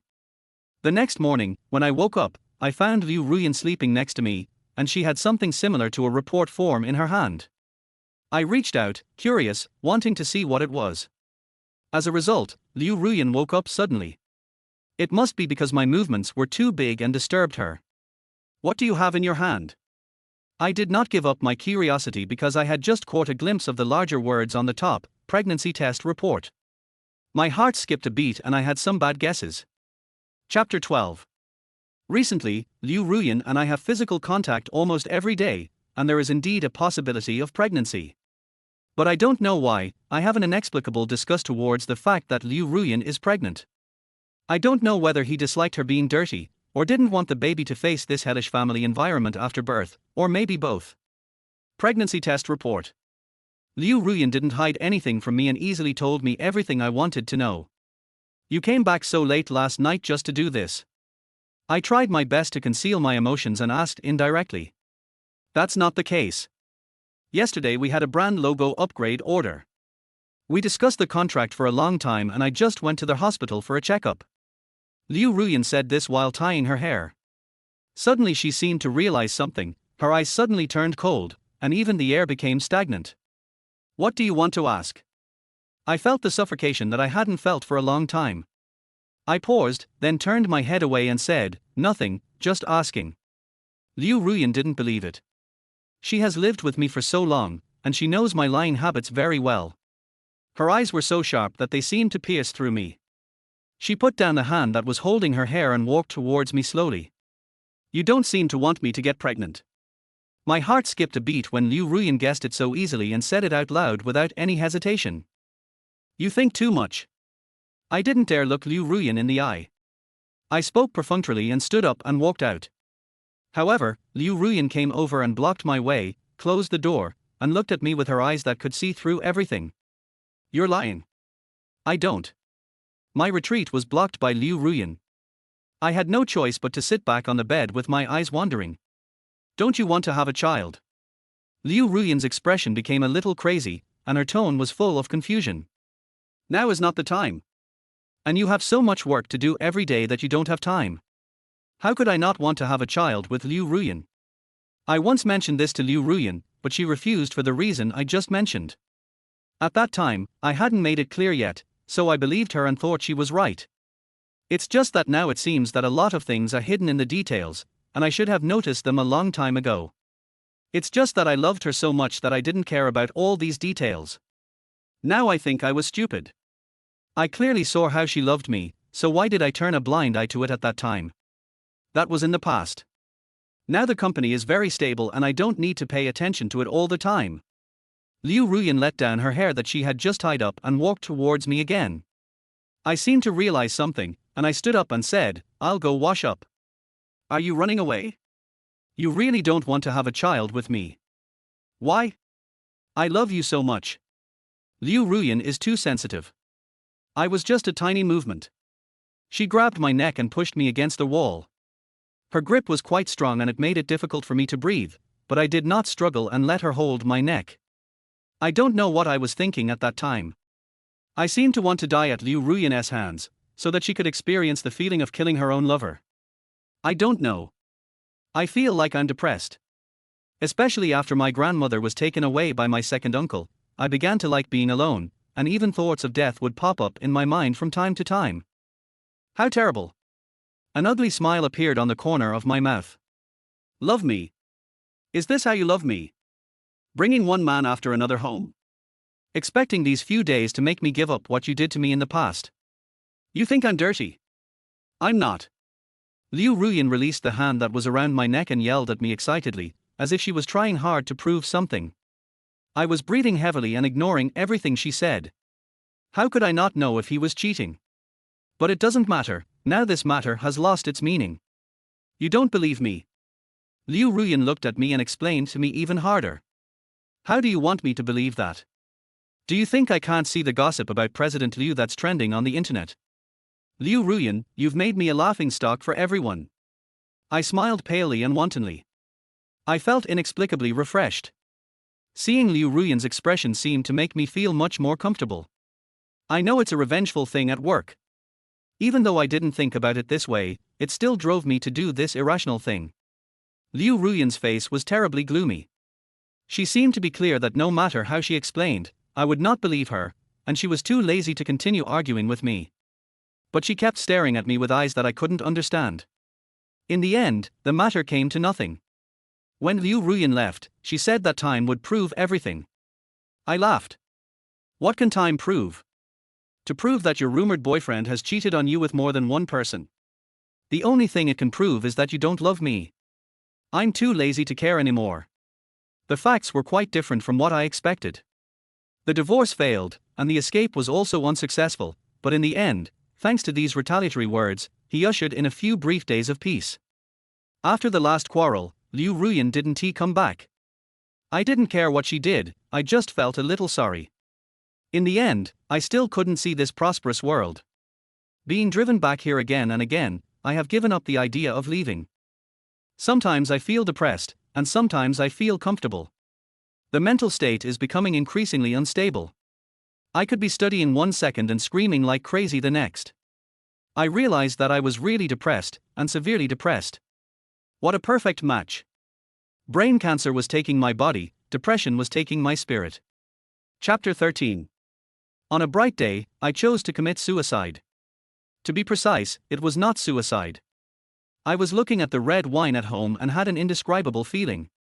I wanted to taste the difference between blood and wine. The blood might be sweeter and thicker, like pure milk with strawberry coloring. This thought lingered in my mind. I didn't even realize when I dropped the wine on the ground. I lay on the ground licking the sweetness of the red wine. The light alcohol went through my throat and rushed to my brain. I took the broken glass on the ground and gently cut towards the pulse. His hands were steady, without even a trace of trembling. Even I didn't realize what I was doing. A faint trace of blood appeared on my pulse. I wanted to lower my head to taste it, but suddenly I felt dizzy. Just because the broken red wine on the ground looked so much like the scene when Liu Ruyan smashed the wine glass in front of me before, my brain cancer started to take effect. My body and my spirit were engaged in a battle. My spiritual self wanted to kill my physical self, but my physical self seemed to be one step ahead and made me lose consciousness directly. In my last moments of consciousness, I saw a man smashing the glass and rushing towards me. I was saved. It's Xiaoxia. He was worried about me and Liu Ruyan going back to be together, so he took some time out to come and see me. Unexpectedly, he happened to see me cutting my wrists. He was so angry that he was shaking all over. He quickly smashed the glass and rushed in. When I woke up, I could still see the marks from his fists. And standing next to him was Dongxue, who made me feel absolutely guilty. She cried like a tearful person, her heart was broken. I closed my eyes and stopped looking. I only vaguely heard the doctor say that I had lost too much blood and that I needed a signature from a direct relative to donate blood. But my parents are no longer in this world, and I don't have any brothers or sisters. The only person who can be considered as my immediate family member is Liu Ruyan. I heard Xiaoxia calling Liu Ruyan like crazy, but there was no response. Dongxue also hurriedly asked Xiaoxia for the phone number, and the two of them called together. The call is connected. It was opened up by the winter snow. Sister, please come to the hospital. Ichen is bleeding heavily and needs a signature.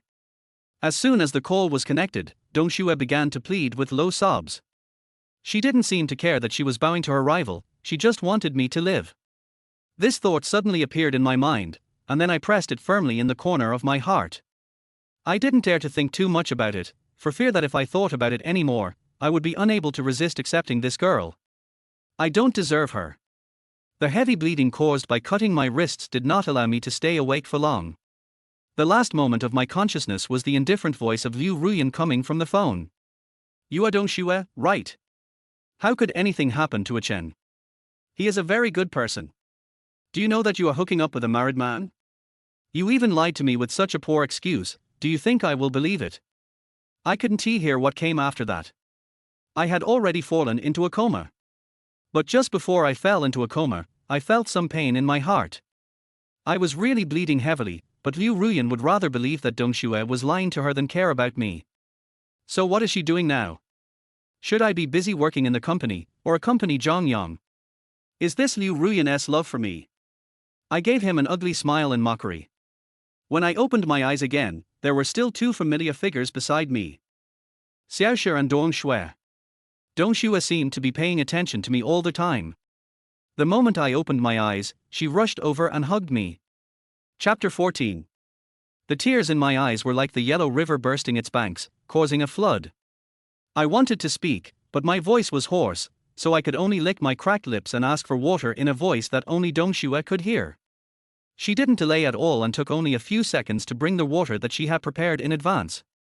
It's warm, the temperature is just right. It's obvious that it didn't just fall. I knew without even thinking that it must be Dongxue who poured me a glass of water every once in a while, ready for me to drink when I woke up. I didn't refuse. Because I'm too weak. If I don't drink it, I really feel my throat is burning. I drank all the water in one gulp and handed the cup back. More? Dongxue looked at me with concern, fear and worry in her eyes. I shook my head and struggled to sit up, feeling a little weak. Finally, Xiaoxia pulled me up and leaned me against the wall. Why do you choose to cut your wrists? Xiaoxia frowned deeply. He knew that my relationship with Liu Ruyan was very bad and that the conflict between husband and wife had almost materialized, but he never thought that I would commit suicide. If he hadn't happened to go and see it today, he probably wouldn't have even noticed that the corpse had rotted. I didn't mean to kill myself, I just didn't know what I had done. I smiled apologetically. Xiaoxia's brows furrowed even deeper, and tears in Dongshue's eyes were about to well up again. In this atmosphere, my phone rang. It's very abrupt and noisy. Xiaoxia took it, looked at the notes on it, and subconsciously wanted to refuse, but in the end he restrained himself and handed it to me to take a look. Take it, I said weakly. Xiaoxia looked at me helplessly, then pressed the answer button. Yi Chen, you're not at home. Are you with Dongxue? Don't forget, you are married and you have a wife. You are cheating on me now, do you understand? I clearly didn't say a word, but Liu Ruyan seemed to have suffered a great injustice, and words came pouring out to me all at once. I could even read her anger through the phone. What is she angry about? Suspect I'm cheating? So what did she do? Why haven't you returned these days? I laughed at myself, closed my eyes feeling tired, and said nothing. Dongshua looked at me, feeling distressed as she saw how tired I was. Even though tears unconsciously flowed down the corners of her eyes, she tried her best not to cry. Silence is the main tone in the ward at this moment. Say something. Ichen, you don't reply to me. Are you tired of me or are you busy accompanying Dongshua? Liu Ruyan's voice became louder and louder, and she became angrier and angrier. Seeing that if I continued I would end up using some impolite words, I spoke weakly, leaning close to the phone. I'm in the hospital. Hospital? Ichen, what's wrong with you? Don't scare me. Hearing my weak voice and the call from Dongshua before, Liu Ruyan finally panicked. But her concern came too late, making me feel cheaper than grass. Maybe I wanted to make him angry, or maybe I didn't want her to know that I had cut my wrists, so I smiled and said, come to the hospital for a sterilization. Chapter 15. Vasovasectomy. Ichen, are you crazy? You really don't want to have a result with me. There was a hint of something else in her voice. I have never heard such a conflicted voice, it seemed like anger or grievance. Maybe she herself couldn't figure out why she felt this way. Aren't the results already clear? My desire for revenge was stronger than I thought. It seemed that as soon as I felt Liu Ruyan's emotional fluctuations, I felt an indescribable pleasure. Yichen, you bastard! Liu Ruyan cried, her heart broken. The sobbing sound echoed throughout the ward through the phone. I can't say what I feel. I feel a little heartbroken, but also bored. It is a bit hard to understand why two people who once regarded each other as everything would end up in this situation. They have to torture each other while feeling equally painful in their hearts. Any cigarettes? I looked at Xiaoxia. I never smoke because Liu Ruyan hates the smell of cigarettes. And even before I fell in love with Ruyan Liu, I didn't smoke much. I know very well how hard every penny is earned. Later, when I met Ruyan Liu, I stopped smoking even more. I only know from others which type of smoke is more powerful and can suppress what is in my heart. Xiaoxia silently took out a few candies from his arms and handed them to me. No cigarettes, only mint-flavored candies. Of course I know that Xiaoxia doesn't smoke, but I feel really uncomfortable at this moment.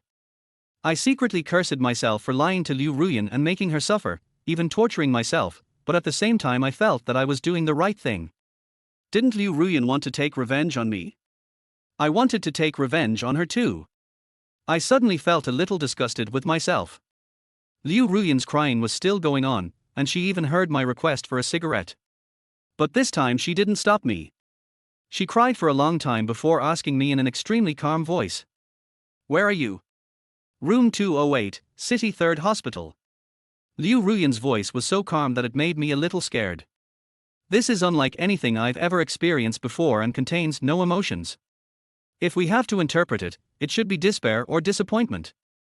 I can't tell which is more serious. Because the years that Liu Ruyan and I spent were filled with disappointment and despair.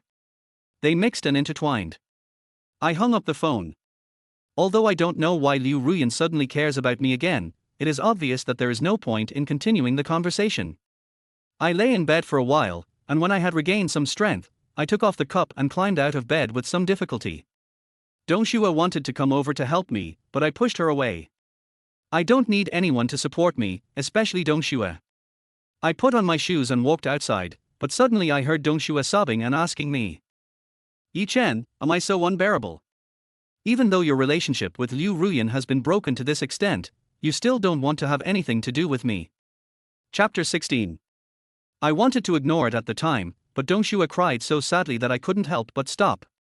We're not a good match. Inappropriate? What's inappropriate? You want to leave Liu Ruyan, I can help you. You want peace and freedom, I can satisfy you with all these. I have money, I can let you do whatever you want in your last days. Liu Ruyan doesn't have time to accompany you, but I can. I can do what Liu Ruyan can do and can't do, tell me what's inappropriate. This is the first time I saw Dongshua lose control of his emotions. I can't describe how I felt. There was pity, sympathy, and even guilt, but the only missing emotion was the one Dongshua wanted. Because you are not Liu Ruyan. It turns out that when people don't love someone, they can really ignore any efforts made by the other person, even if her goodness is visible to the naked eye, even if the person they love is not even half as good as her. But sometimes, love is so unreasonable. I don't choose you just because you are nice to me. I choose her simply because she is her. Even though she is not my ideal type and we don't get along well, if I were given another chance, I think I would still choose her. The choices in life always bring regrets, and I am no exception, but I will not expect flowers blooming on another path. When I opened the door, I found Liu Ruyan standing outside. I'm not sure if she heard what I said, I just saw the cigarette in her hand. Ignoring her red and swollen eyes, I walked straight over and tried to take the cigarette from her hand, but she grabbed my arm. She stared at the gauze bandaged on my wrist and asked word by word. What happened? You tried to commit suicide by slitting your wrists? You wanted to leave me. Her eyes suddenly became terrifyingly gloomy. I didn't answer her directly. Instead, I pulled the cigarette out of her hand and put one in my own hand. No smoking in the hospital. At this time, Xiaoxia came over, took the box of cigarettes from my hand, broke the cigarette in my mouth, and threw it into the trash can beside me. There was an inexplicable weirdness on his face.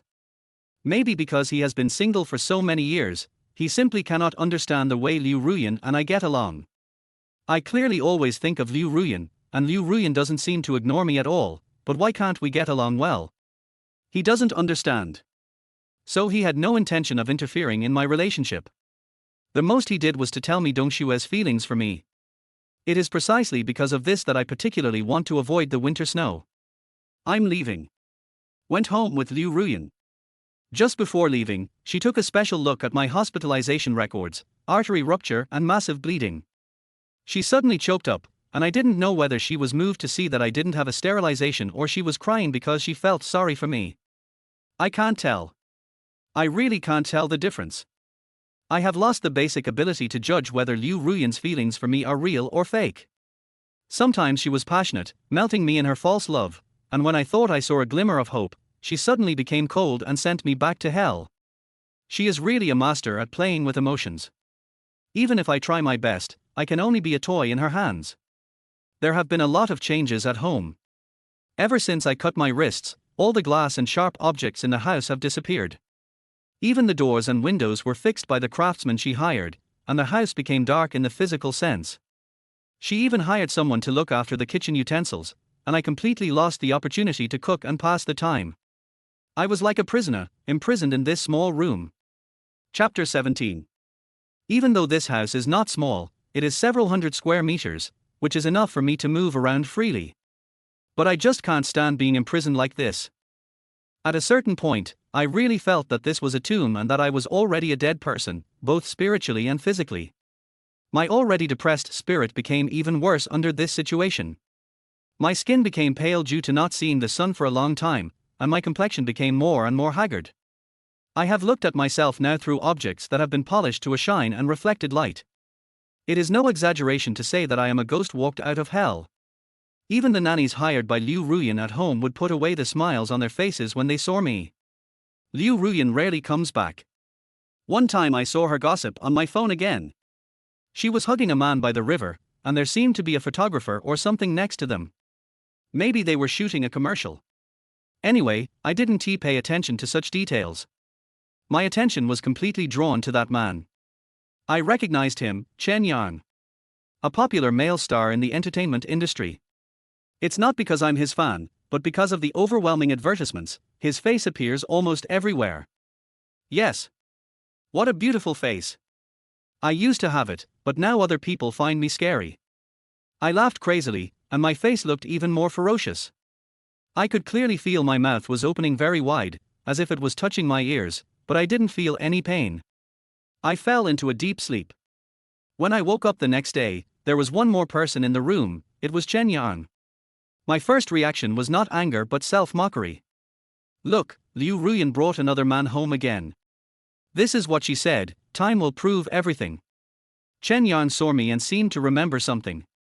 He extended his hand to me in a friendly manner. And Liu Ruyan appeared at this time, handed Chen Yang a glass of juice and smiled gently. I don't know what happened. Everything was obviously normal, but in my eyes it became ambiguous. Liu Ruyan's affectionate look, Chen Yarn's gentleness and elegance, as well as his smile that seemed to be a protest to me, made my brain start to fill with blood. My eyes have become crazy and extreme. I suddenly stood up from the sofa, took the juice first, and poured it all on Chen Yang. I clearly saw the astonishment in Chen Yang's eyes and the disbelief in Liu Ruyan's eyes. "Yi Chen, are you crazy?" "Yes, I'm crazy." I showed a crazy smile and mocked everything wantonly. Not only that, I even slapped Liu Ruyan when she walked towards me. Even though I could clearly feel the concern in her eyes at that time, I still slapped her without hesitation. A red mark appeared on one side of Liu Ruyan's face.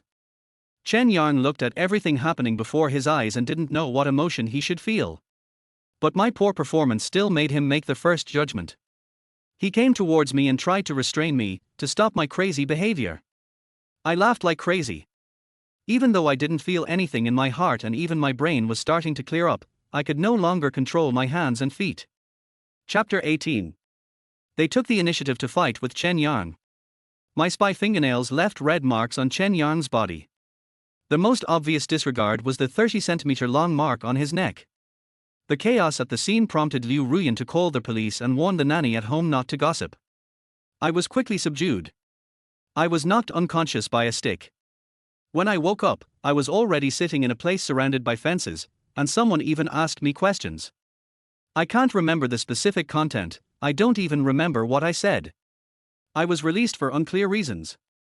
It was only when Liu Ruyan apologized to Chen Yang that I found out that I had been diagnosed with severe depression. I should not be released, I should be sent to a relevant institution for treatment. It was Liu Ruyan who paid a huge deposit and provided various guarantees to get me out. I couldn't tell what expression was on Liu Ruyan's slightly red and swollen face at that time. Is she feeling guilty? Have you never cared much about me? Or should you not have brought other men home to provoke me, or do you regret torturing me like this? But isn't it all because of her that I am like this? As she wished, I buried myself in the grave of marriage, and as he wished, I will die at home one day in 2 months. A corrupt life, a broken soul and body. I really can't understand how I, who loved life and even loved to work so much in college, became like this step by step.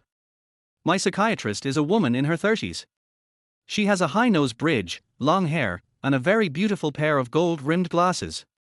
She seems to know a lot about makeup and clothing matching, and she makes people feel particularly comfortable every time they see her.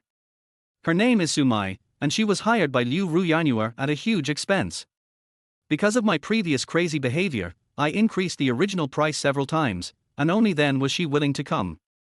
Her tone was always gentle and she often asked me questions. Sometimes I even think that the questions she asks are so childish and she is the one who is sick. In addition to the large amount of psychotherapy time every day, I also have a little private time for myself in the evening. This is also part of psychotherapy. Now I have no intention to study or work. All day long, there are all kinds of little people in my mind, telling one idea after another that makes people feel creepy when they hear it. I didn't dare respond to them. I was even afraid that if I was careless, I would become like them. I usually use this private time to watch TV series, read the news, and learn some little knowledge in life. I try to pull my strained spirit back to normal. I think I should love life and love living. I just did one thing wrong. That is, the media people always have no moral bottom line and expose all kinds of other people's privacy without permission. For example, today I saw a text message, shocked. Popular male star Chen Yang secretly met with upstart CEO Liu Ruyan, but was caught by the real person. This is clearly an article that seems to be more biased towards and sympathetic to me.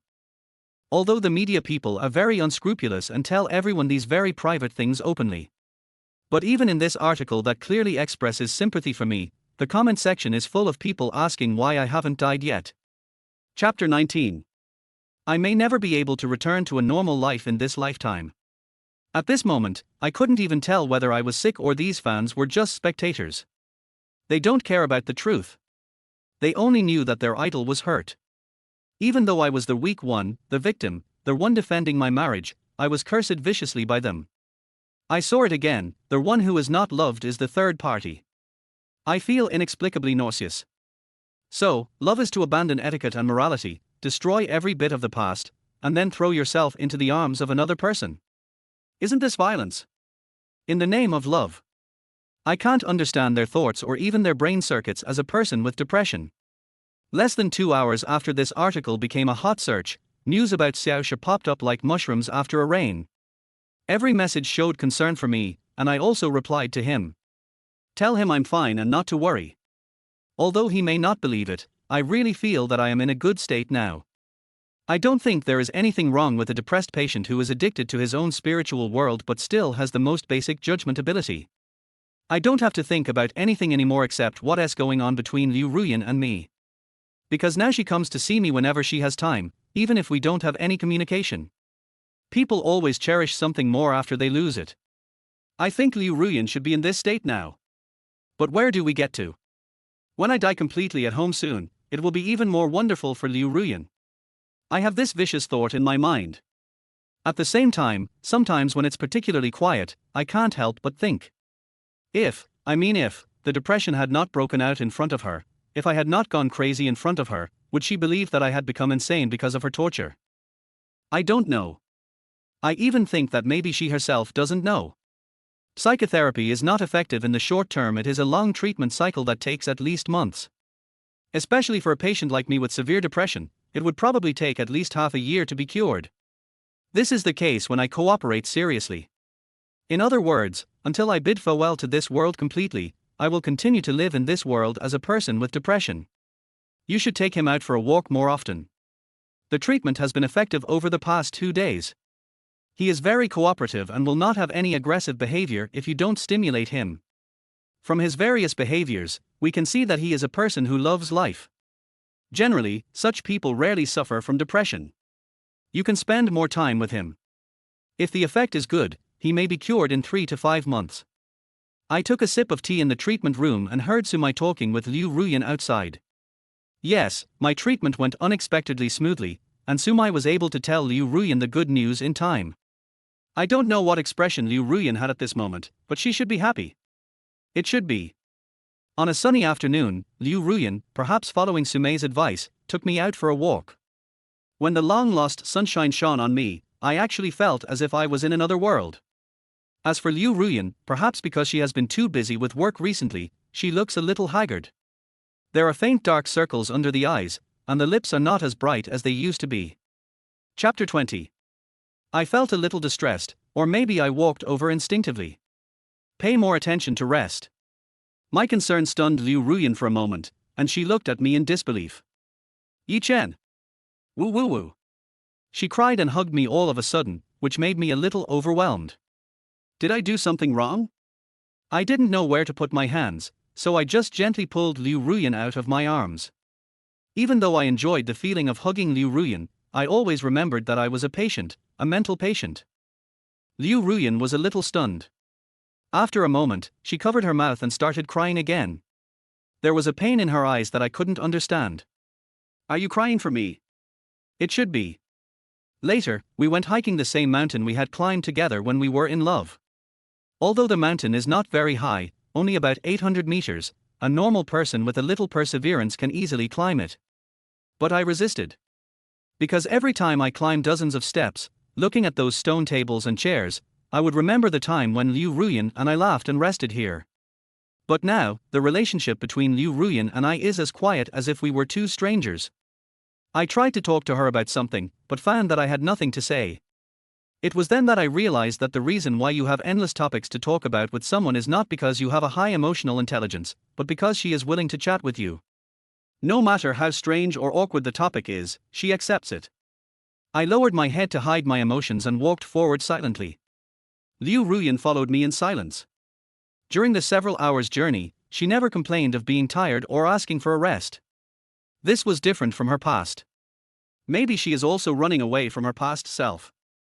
We reached the top of the mountain and looked down from here, and it was covered with clouds and fog. Sometimes the wind blows, which is particularly comfortable. I stretched out my arms, as if embracing the world, but only I knew that this was my way of saying goodbye to the world. Thanks to Liu Ruyan for helping me complete something I have always wanted to do but never had the chance to do. I finally saw the most beautiful scenery in this world. Although I have seen it before, it is inferior to many places. Although it has many shortcomings, it does not seem worthy of the word absolutely beautiful. But many times, shouldn't the definition of beauty lie with ourselves? When we went down the mountain, we took another road. It was a cableway, not wide but very stable, giving people a sense of security at first glance. But I stood at the entrance for a long time, unwilling to move. Because not far from here, there is a tree full of red wish strips. At the top of the tree, there was a wishing stick made up of two pieces tied together. One said, Ruyan Ruyan is always happy, and the other said, Yi Chen lives a long life. My heart aches so much that I can't breathe. It was such a beautiful wish at the beginning, but now it is going in the completely opposite direction. Liu Ruyan's eternal happiness turned into a gloomy and haggard face all day long. I also have brain cancer, and I should have 2 months to live at most. Chapter 21. To be happy forever and live a long life, what an ironic wish. I looked at the long, bright red strip, and for a moment I thought it was as red as blood. It was like a long strip of death, swallowing up all the good things that people hoped for. I felt my head starting to itch and my body uncontrollably moved towards the tree. Oh my God! What on earth am I doing? To my horror, I began to climb the tree using both my hands and feet. I am sick. That damn thing, I had been trying to escape from my spirit, but it actually controlled my body. I felt as if the normal side of me was slipping away, and I gave into the spiritual side of me that I had been avoiding. Yi Chen, what are you doing? Liu Ruyan probably didn't expect that I would suddenly do such a strange thing, and she stood there in a daze for a moment. My body is not as strong as it used to be. It used to be easy for me to climb this tree. But now, almost every time I go up 10 centimeters, I have to pause, catch my breath, and then go up again. I came to a place where I could reach the wishing stick and pulled it off along with the branch, as if this could vent my dissatisfaction. My behavior alarmed the scenic area staff, who surrounded me and demanded compensation. They used all kinds of reasons and evidence to infinitely increase the value of the tree, and the amount of compensation continued to rise. I know that my behavior was wrong and I deserve compensation, but I don't know when I started to become afraid of people. This is such a joke. I have the same hands and feet as them, so why am I starting to be afraid of my own kind? But that's the fact. I looked at the chattering crowd in panic, and covered my pale face with my hands out of shame. I still held the bright red, curse-like strip in my hand. I was about to explode. There was a voice in my head that kept telling me that there was no point in living. If I jumped off here, it would be all over and I would die in peace. I began to move uncontrollably, step by step. People didn't even notice that there was anything unusual in my behavior. They still asked for money and even pressed on. Everyone please calm down, I will compensate for all the losses. Liu Ruyan stood in front of me tiredly, trying to block all attacks from me. But it seems too late. I was only a few meters away from the edge of the cliff. I rushed over there like a madman, with a crazy look on my face and making an ear-piercing laugh. Everyone was shocked. No one thought that I would die just because of losing money. They were terrified, they screamed, and they rushed towards me, trying to stop me. Bad guys, all bad guys. I went faster. The distance was originally only a few seconds, but I managed to shorten it a little bit. The image of leaping into the air had already appeared in my mind, and I was even secretly glad that I was free. I even had the leisure to look back at the expression on Liu Ruyan's face. What a pervert I am, I thought paranoidly. I clearly saw fear written all over Liu Ruyan's face. She covered her mouth with her hands and her eyes were lifeless, which actually made me feel happy. But I soon discovered that Liu Ruyan's face was relieved again. I was stunned for a moment. Why? Wasn't Liu Ruyan sad for me? But I soon recalled that it was the Liu Ruyan of the past who loved me, not her of now. I feel a little bored. All the thoughts were just a moment in my mind. I clearly felt my body taking off, and this wonderful feeling of floating in midair made me relax to the extreme. But with a bang, I fell to the ground. Only then did I wake up in shock. There was no such thing as a leap.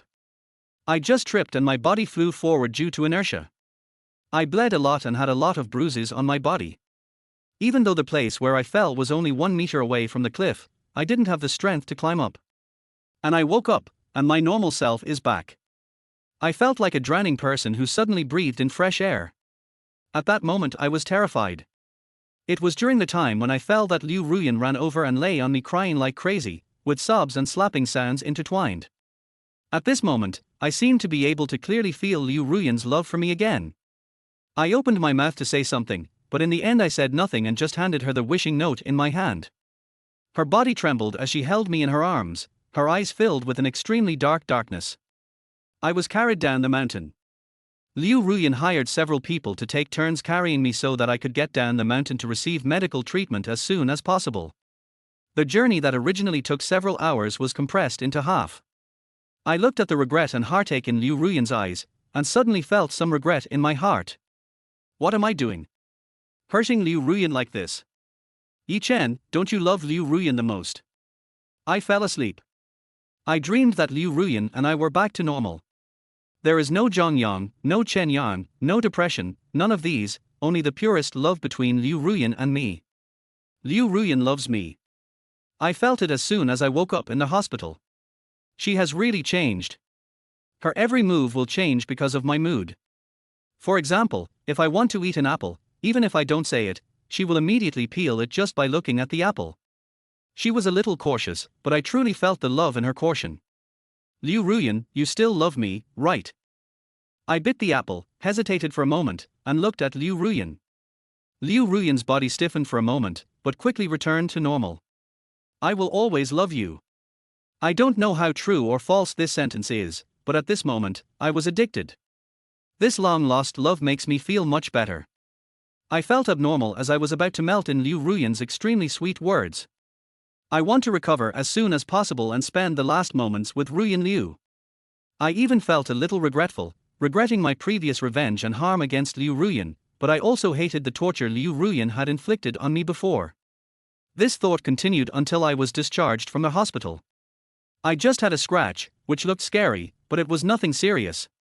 But when Liu Ruyan and I were returning home, we met someone we hadn't seen for a long time, Zhang Yang. Chapter 22. He stood there looking at me with a smile that gave me chills, and then handed a stack of documents to Liu Ruyan. Sister Ruyan, this is the latest financial report, please take a look. Who allowed you to come here? Get out. Liu Ruyan, who was usually very tolerant of Zhang Yang, suddenly started scolding him. Zhang Yang was not angry. He just lowered his head and left after hearing that. However, the look in his eyes when he left made me feel a little uneasy. I couldn't understand why he looked at me like that, so I took the initiative to find Xiaoshi for the first time. He has been idle at home recently. Xiaoshi was a little surprised by my sudden contact, but he quickly reacted and took the initiative to get closer to me. Yi Chen, what's wrong? If you have something to say, just tell me directly. I will make sure it goes well. Xiaoshi's voice came through the phone screen, making me feel a little relieved. Can you help me see what Zhang Yang is doing recently? This guy suddenly appeared a few days ago and looked at me strangely. I didn't hesitate and directly expressed my inner anxiety. I don't know where this uneasiness comes from. I clearly guessed that his weird smile might be related to Liu Ruyan, but the normal me no longer cared about Liu Ruyan in my heart. But I inexplicably felt a little uneasy, and I suspected that it was my spirit that was playing tricks on me, so I obeyed him. Okay, but you'd better be mentally prepared. When Xiaoshi heard my request, he was actually a little reluctant. I could see his hesitation through the status bar where he kept typing and deleting. I don't think it's because he is unwilling to help me, but he already has a rough guess about my intention to investigate Zhang Yang. He didn't want me to be trapped for the rest of my time because of something like this. But as my only remaining friend, if he didn't help, I would be really helpless, so he accepted it. I closed my phone and waited for the results. Just one day later, Xiaoshi sent me 3 photos. The first photo shows Zhang Yang having dinner with Liu Ruyan, and Zhang Yang is laughing freely. As for Liu Ruyan, I noticed that the brows that were always frowning when she was with me now relaxed a little and she was obviously very relaxed. The second photo was of the two of them watching a movie together in the cinema. In this photo, Xiaoshi deliberately distorted the shot, trying to make me think that the two of them were just watching the movie normally, but I noticed Zhang Yan's hand on Liu Ruyan's waist. Although it is very obscure, I am careful enough. I can't say I was careful. I was just looking for evidence after I had determined the result. It's just like when you suspect that a child is not your biological child and you do a paternity test without telling the other person, there is a high probability that the child is not yours. The third photo is a bit revealing. Liu Ruyan is lying on a beach chair, revealing her fair skin, and lying on the lounge chair next to her is Zhang Yang. There is no clear chronological relationship between the three photos, but I still manage to determine the approximate order based on the intensity of light in the photos and some basic common sense. My heart aches so much that I can't breathe. To be precise, it's not me who is in pain, but my spiritual self. It was as if he had grasped my heart with one hand, making it hard for me to breathe. I knew it a long time ago. The normal me no longer cares about this matter, but the mental me makes me irritable and crazy. Not only that, he also forced me to wonder whether everything Liu Ruyan had done recently was just a disguise. The purpose was to make me let my guard down so that she could cheat more unscrupulously. The reason why she no longer brought men home was because she was afraid that I would cause her trouble like last time. It hurts. It really hurts. I felt that everything in front of me became dark. My spiritual self gradually began to gain the upper hand, and my personality quietly underwent new changes. Xiaoxia was very worried about my current condition. He cancelled me over and over again on the phone and finally even called me. But what can I do? The normal me hides deep inside my heart, quietly watching the world, while the spiritual me contacts the world on my behalf. He kept explaining to Xiaoxia that nothing was wrong, he just simply wanted to understand and he had expected this. Xiaoxia didn't believe it at first, but as time went by and he saw that I looked normal mentally, he temporarily believed it. He also left me some instructions, telling me that I could come to him if I had any problems and there was no need to keep anything in my heart. I agreed and even promised him that if anything happened, I would tell him as soon as possible. My heart is filled with emotion. I never thought that, apart from my closest relatives, there would be people in the world willing to help me to this extent. Even my second uncle doesn't pay attention to me like this all the time. I hung up the phone and sat quietly for a while, trying to calm myself down, then went to see Sumei, my psychologist, who was the one who suggested that Liu Ruyan take me out for walks more often last time. But I found out that I was totally wrong. Now I was no longer the normal me. I was in control of my body and my brain. I put on a cold smile and took out the branch that I broke last time from the room.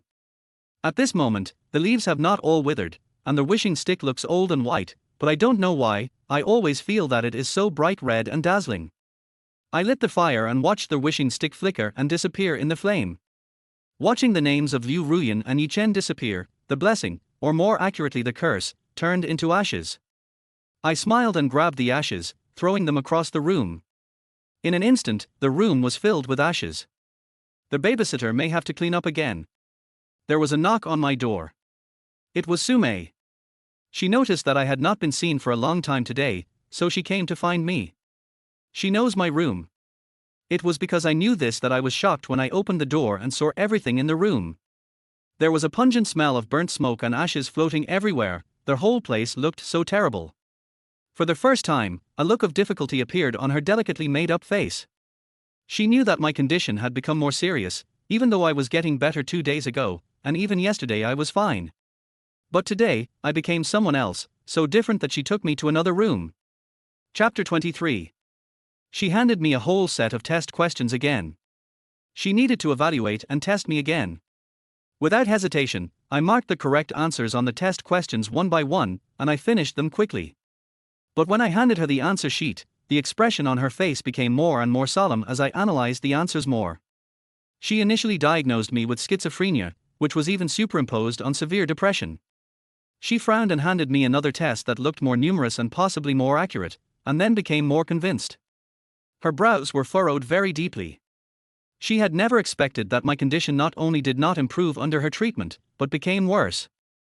She called Liu Ruyan. "Boss Liu, your wife's condition has changed. I need you to come over and help me understand the situation." "A new change? Is it good or bad? Can it be later? I'm busy now." Liu Ruyan's voice came from the other end of the phone, and she sounded like she was in a good mood at the moment.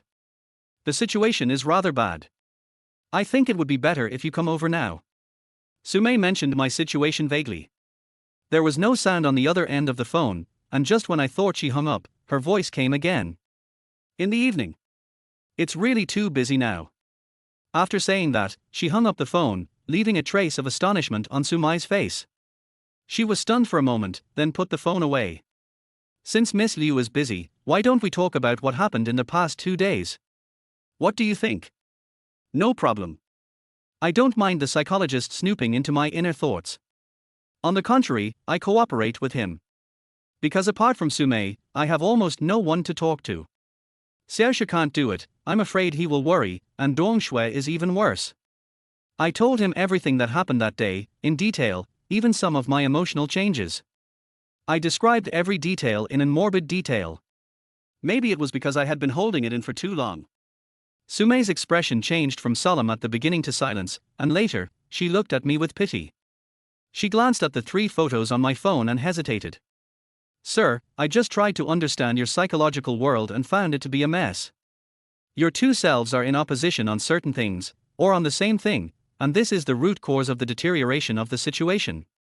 As for the reason for this change, I have already found the result.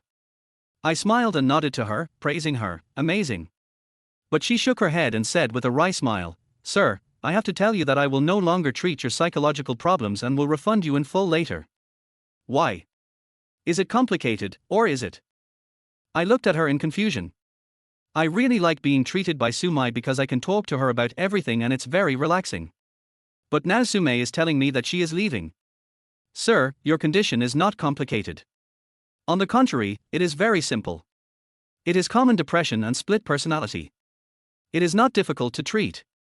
But the difficulty lies in treatment. Through your words, I see a kind of paranoid love and a desire for redemption and to be loved. This is hidden in the deepest part of your heart, which is what you call the spiritual you. In fact, he is the real you, and your so-called normal you is just a personality derived from wanting to protect yourself. Sir, I sympathize with you, but your condition requires your wife, and she just. I think you should understand better than me. Sumei made a helpless gesture. I understood what she meant, even though there were some professional-sounding terms in her words, it did not hinder my understanding. Isn't it just telling me that I still love Liu Ruyan? Ridiculous, how could I? I had already lost my feelings for her a long time ago. If it weren't for my mental state, I think I would have already escaped from this cage. I looked down on Sumei and even questioned her professionalism. How could I possibly need Ruyan Liu? I felt like a clown whose true thoughts were exposed, and I left in embarrassment. I returned to the room, and even though the babysitter hadn't come to clean yet, there was black dust everywhere. On the quilt, on the bed sheet, on the pillow, on the cabinet. But I didn't care. I sneered, lay back on the bed, covered myself with the quilt, and fell asleep. I'm trying to escape from my true self. Liu Ruyan is back. I don't know when she came back, nor when she finished communicating with Sumei. When I woke up, I found her sitting beside the bed, and on the bedside table was the cell phone I had left with Sumei. Are you awake? Tell me, what happened to the photo? Did you let Xiaoshu secretly take a photo of me? I couldn't tell whether there was anger or concern in Liu Ruyan's eyes. She just looked at me silently, with a complicated expression. Secretly filming. I just want to know what my own wife is doing. I half raised myself from a lying position. When Liu Ruyan heard what I said, she was surprisingly not angry. I even saw something indescribable in her eyes. You don't have to take secret photos anymore. I will stay with you until you recover. She leaned over, held me in her arms, and whispered sweet words in my ears. I felt sick, but at the same time I was enjoying this rare tenderness. I was very confused. I don't understand why Liu Ruyan, who I found cheating on me, was not angry today, but so gentle instead. This doesn't fit with what I've known about her over the years. Shouldn't she stare at me with gloomy eyes, then strangle my throat with her hands and say to me, Yi Chen, you should be tortured by me for the rest of your life. There is no way you can escape from me. Horrible picture. I was a little scared and pushed away all the thoughts in my mind, only lingering on Liu Ruyan's tenderness at that moment. Even though I think she's disgusting, even though I think she's dirty. But, I inexplicably didn't want to push her away. I greedily breathed in her fragrance, willing to sink into this ocean of false love. Chapter 24. I clearly remember the madness of that night. Liu Ruyan and I seemed to have agreed not to mention all the previous conflicts. I really feel like we reconciled. This time it's real. She gets up in the morning, gives me breakfast and a goodbye kiss, and comes back in the evening to take good care of me and say good night before going to bed. Apart from work, she is with me almost all the time. Sometimes she would even bring her laptop home to work, right next to me. I looked at her infatuatedly. I'm not sure if what we have now can be considered love, or if this is just my last glimmer of hope before I leave. God thinks that I have suffered enough and should give me something sweet. Don't you think it's just too late? I only have less than 2 months to live. The closer I get to leaving, the more I crave the tenderness of this moment. How I wish I could stay with Liu Ruyan forever. If nothing had happened, we might really be a perfect couple. Thanks to Liu Ruyan's constant company, I found that my mental state was actually getting better. Only then did I realize that what Sumai said was true. I am ashamed for questioning her professionalism at the time. But this time it's close to the end of my life, and I only have a month left. Yes, Liu Ruyan's meticulous love for me lasted for a whole month. I am a jerk who only cares about eating and not fighting. I have completely forgotten the harm that Liu Ruyan once did to me. I even had hope of living, so that I could always be with Liu Ruyan. So one morning, I left. I came here secretly to get checked without telling Liu Ruyan. I wanted to see if there was any way to live a little longer. I love Ruyan Liu so much, and now she really fascinates me. The doctor who examined me recognized me as soon as he saw me. Sir, you are finally here. He was the doctor who first diagnosed me with brain cancer. I remember his nameplate, Pengcheng. Yes. I came to check on the brain cancer and ask if there are any other treatments that can be used. My words were concise and powerful, and I got straight to the point. Pengcheng also smiled at me. I told you last time that if you cooperate with the treatment, you still have a few more years to live, but now you only have about a month left. Even if you have surgery immediately, you may only have a year left. Only 1 year. I was a little disappointed, but I also felt it was reasonable. Pengcheng just smiled and said nothing, which made me feel that he had been exaggerating all year. Let's go get a checkup.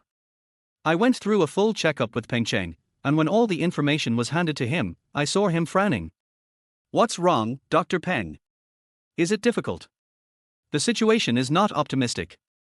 The proliferation of cancer cells has exceeded expectations. Surgery must be performed immediately. Otherwise, you may not live to see the next month, let alone a year. Pengcheng's expression was so serious that I clearly realized the seriousness of the situation. I feel a little regretful. I should have cooperated with the doctor in the surgery when the disease was first diagnosed. But at that time, my relationship with Liu Ruyan had already made me lose the desire to live. But now, next month. A year? It was so short that I felt suffocated. I stood there in a daze for a moment, and it took me a while to come back to my senses. Thank you, Dr. Peng. Do you want to arrange the surgery right away? There is a spot available right now, and there is still a period of observation after the surgery, so it cannot be put off any longer. Chapter 25. Pengcheng was very serious, staring at me intently, fearing that I would refuse and leave just like last time. I was silent. Do you want to schedule surgery right away? What about Liu Ruyan? Our relationship had just begun to ease a little, and I had just received the tenderness I had been waiting for a long time. Do you want to tell her?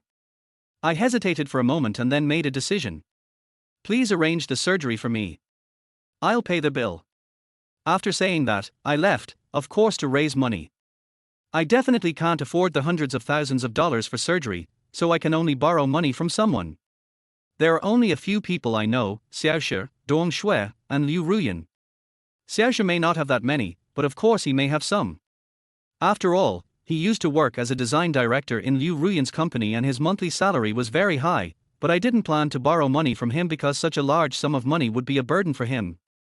The remaining ones are both Dong Shui and Liu Ruyan, but I don't want Liu Ruyan to know. I guess I just didn't want him to worry about me. As for Dong Shui, it's even more impossible. I don't even have time to avoid her, so how can I possibly borrow money from her? Especially borrowing money for surgery.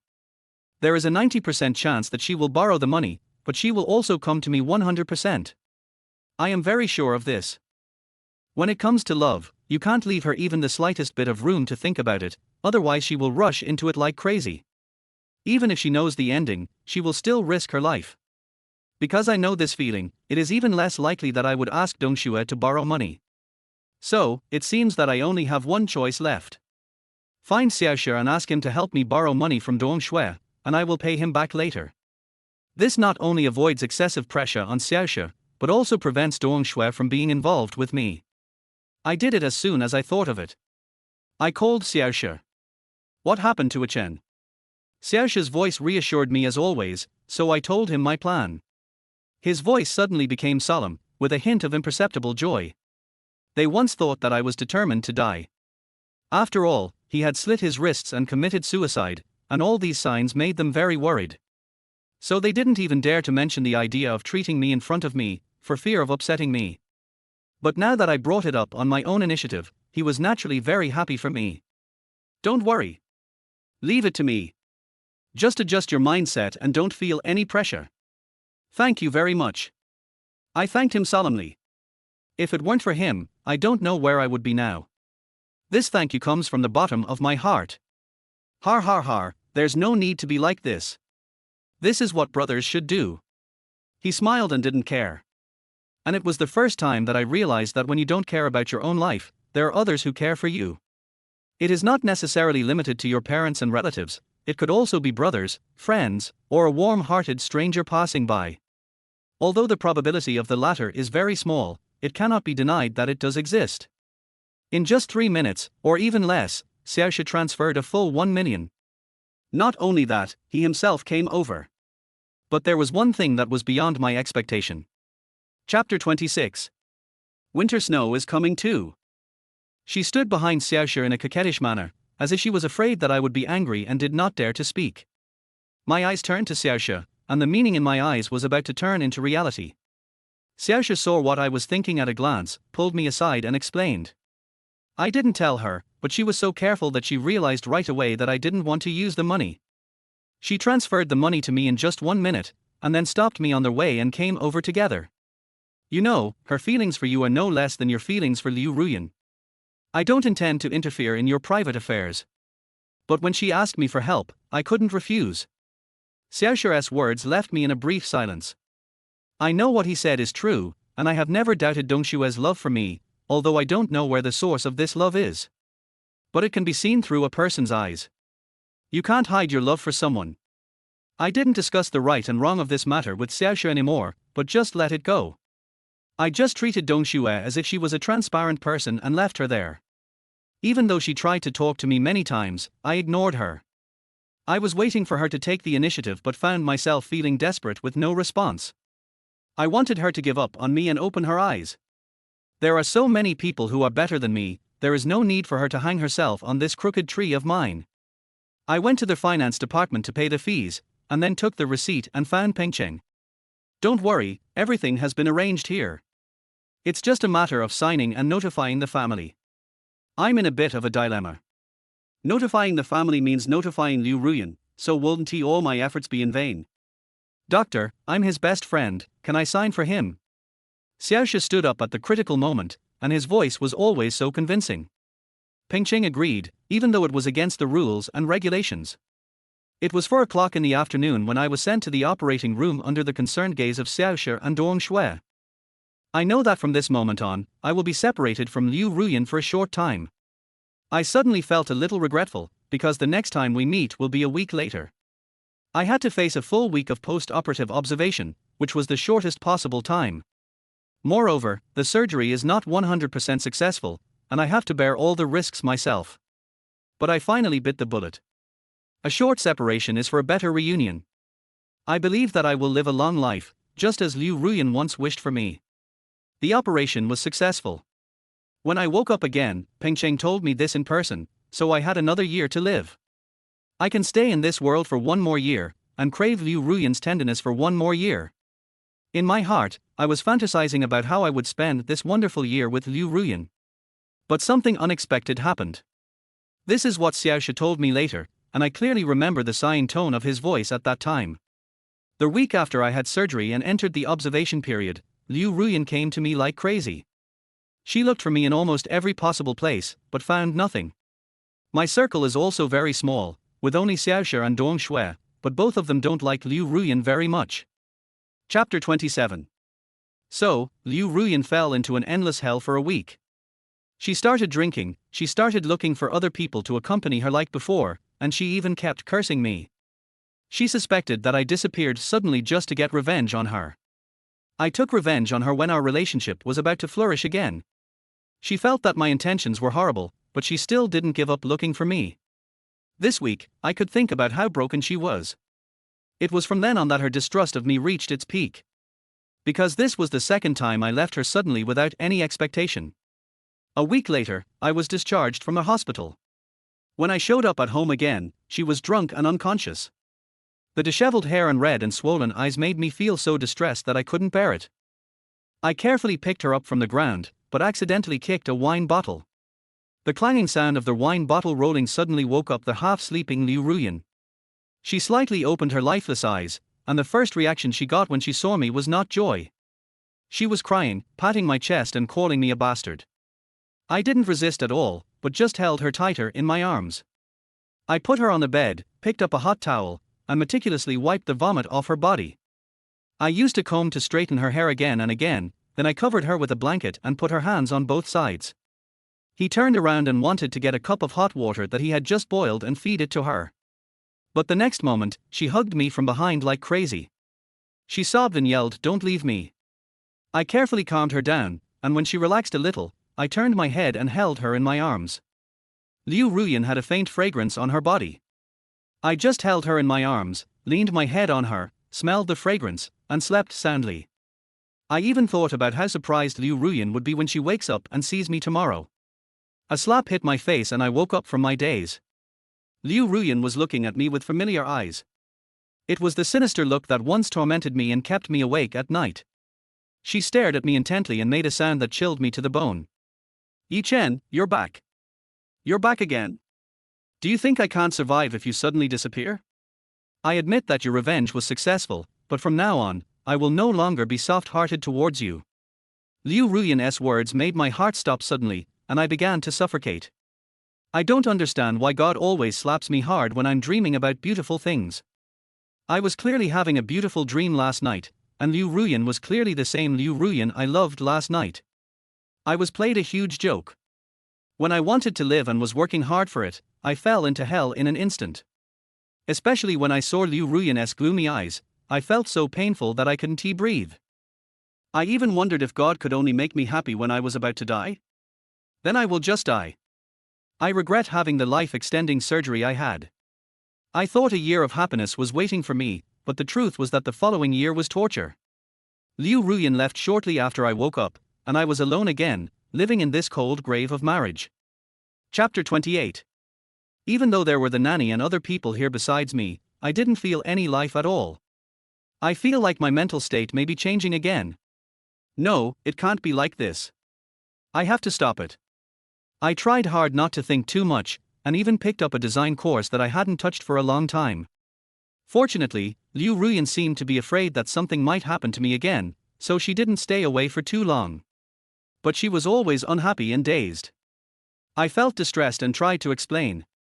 I picked a night. "Ruyaner, I see you haven't been in a good mood lately. Are you very busy with work recently?" I was hinting at something and was not stating my thoughts directly at the outset, but was going to proceed step by step. I didn't want to easily touch her very sensitive nerves, so I tried to avoid sensitive topics. I didn't expect that it would be better if I didn't say anything, at least the two of us were quiet. But as soon as I opened my mouth, her face turned very gloomy. The corners of her mouth lifted slightly, revealing a beautiful but sarcastic smile. "Yi Chen, shouldn't you know why I'm not in a good mood? Isn't this the result you want? You are so cruel. You try to please me, but at the same time you force me to face reality when I think we can start over. How can a person be so bad? Do you think I'm right, Yi Chen?" Liu Ruyan's whisper was like a poisonous snake, which made me feel cold from the bottom of my heart. I opened my mouth to explain, but found that no matter what words I said, they would be meaningless at this moment. She won't stop her revenge unless I tell her the truth. I was a little hesitant. At first I didn't tell her because I didn't want her to know my condition and was afraid that she would worry about me. But now I realize I was so wrong. If I hadn't concealed it from the beginning, would this situation not have happened? While I was questioning myself madly in the depths of my soul, I was also listening to Liu Ruyan torturing me. I felt my brain starting to lack oxygen and my blood pressure started to drop. I subconsciously thought that brain cancer or depression was about to strike, but that was not the case. I was just having an illusion caused by the heartache, and even my heart was aching slightly. It was the pain and suffocation of being pinched hard. I really can't stand it anymore. I was gasping for breath like a drowning man, and I decided to confess to Liu Ruyan. It's not what you think. I have cancer and I was gone for a week because I needed treatment. I tried my best to control my voice and make it sound steady. I want to just pass over this matter. I don't want Liu Ruyan to be sad because of this. This is a subconscious behavior that does not even require thinking through the brain. It has become an instinct for Liu Ruyan to think. Cancer? Ichen, is that funny? You need to make up such an outrageous reason to lie to me? Do you think I'm a fool, or do you think I will still trust you completely as before? Why didn't you tell me that you had cancer? With my financial strength, even if you had cancer, I would be able to make sure you died of old age. You don't need to hide it from me at all. Liu Ruyan's hair was disheveled, and she questioned me loudly, even with a hint of sarcasm in her voice. It was obvious that she didn't believe the explanation I gave, and even thought that I deliberately made up this reason to deceive her. Liu Ruyan's distrust and sharp words were like a pair of scissors stabbing into my heart. I stood there in a daze as if I had been struck by lightning. How else can I explain it? Yes. She was not wrong. If I had told her about cancer when I found out, she wouldn't have secretly had surgery to prolong her life. But I was not myself at that time. His name is Yi Chen. He wants to die. He wants to escape from Liu Ruyan and escape from the marriage grave that is about to bury him. I didn't lie to you. I was just afraid that you would worry about me. Ruyaner, you have to believe me. My pale and weak words seemed like blank paper under Liu Ruyan's sharp eyes. She just glanced at me and made me stumble. I can only repeat these pale words over and over again, which are obviously the truth but have no persuasive power. Trust you? Why should I trust you? Because you said you would love me till the end of my life, but then broke up with me and never contacted me again.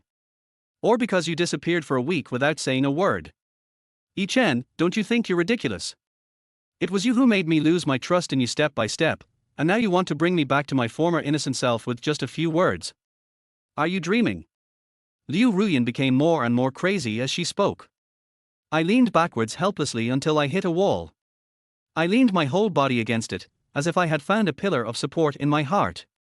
It's different. It's not what you think. I shook my head and muttered absent-mindedly, but Liu Ruyan seemed to be amused by me and showed a mocking smile. She brushed her hair aside, moved closer to me, and spoke in my ear word by word. I will never believe you again, and I will never let you run away from me again. I will keep you by my side all the time. I want you to see with my own eyes that I can become as cold and heartless as you once were. From today on, don't even think about getting the slightest bit of mercy from me. Liu Ruyan's smile was terrifying. My body moved backwards uncontrollably, getting closer to the wall. Even though I once loved this face so much, I now feel that it is a beast that can tear me to pieces. Liu Ruyan seemed to enjoy my expression at this moment. She left me behind and slammed the door. The next day, she kept me with her just as she said. She took me to a bar, forced me to drink one drink after another of the alcohol that I once hated, and danced with strange men in front of me. She laughed wantonly and wildly. And I am like a drop of water falling in the dust, unable to shed even the last drop of tears. I can only numb myself with one glass of alcohol after another. Chapter 29. But every time I was about to get drunk, Liu Ruyan would be unhappy. She would take the glass and pour the contents of the glass all at once on my face. Seeing my dazed and embarrassed look, she smiled so happily. There are countless examples of this kind of behavior. And this is just the beginning. The one that I remember most was actually a banquet. It was a banquet hosted by a big shot in the business world with the theme of expanding personal connections and exchanging resources. Although Liu Ruyan is a new star in the design industry, she still received an invitation letter from the big boss. Of course she went. Not only that, he also took me there. I didn't have this opportunity before, because Liu Ruyan was with Zhang Yong at the time, and I could only study alone at home to figure out which flavor of dishes would please Liu Ruyan more. I think if I had gotten such an opportunity, I would have been crazy with joy. But now, the only thing I feel in my heart is anxiety and fear. Especially after the recent period of time, I can't imagine how Liu Ruyan would embarrass me at such a high-end banquet. Of course not entirely. I still feel a little relieved in my heart. I feel that in such a high-class place where we discuss work, Liu Ruyan will not interfere in our affairs, so I should be safe. I kept thinking this until she took me to a table full of women. I don't know if she did it on purpose because Dong Shue was also at this table. As soon as Liu Ruyan and I appeared, a noble lady said with a hint of surprise in her familiarity, "It's Mr. Liu. I didn't expect that you would bring your husband with you to a business banquet. You really love him." Of course I heard this, and when I heard the word love, the corners of my mouth twitched unconsciously.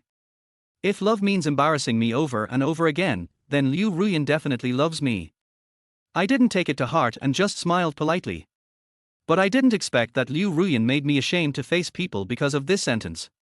After hearing what the noble lady said, Liu Ruyan did not respond immediately, but smiled. She put on delicate makeup today, and her smile made her look even more beautiful. Everyone, whether they knew her or not, praised her, but Liu Ruyan said, "You all misunderstood. This is not my lover. I married him because he is a good cook. He has not been in good shape recently, and the taste of his food is not as good as before, so I brought him here to see the taste outside." After saying this, she just smiled to herself, not caring at all about the surprised looks of the others. Of course, more people's attention is focused on me.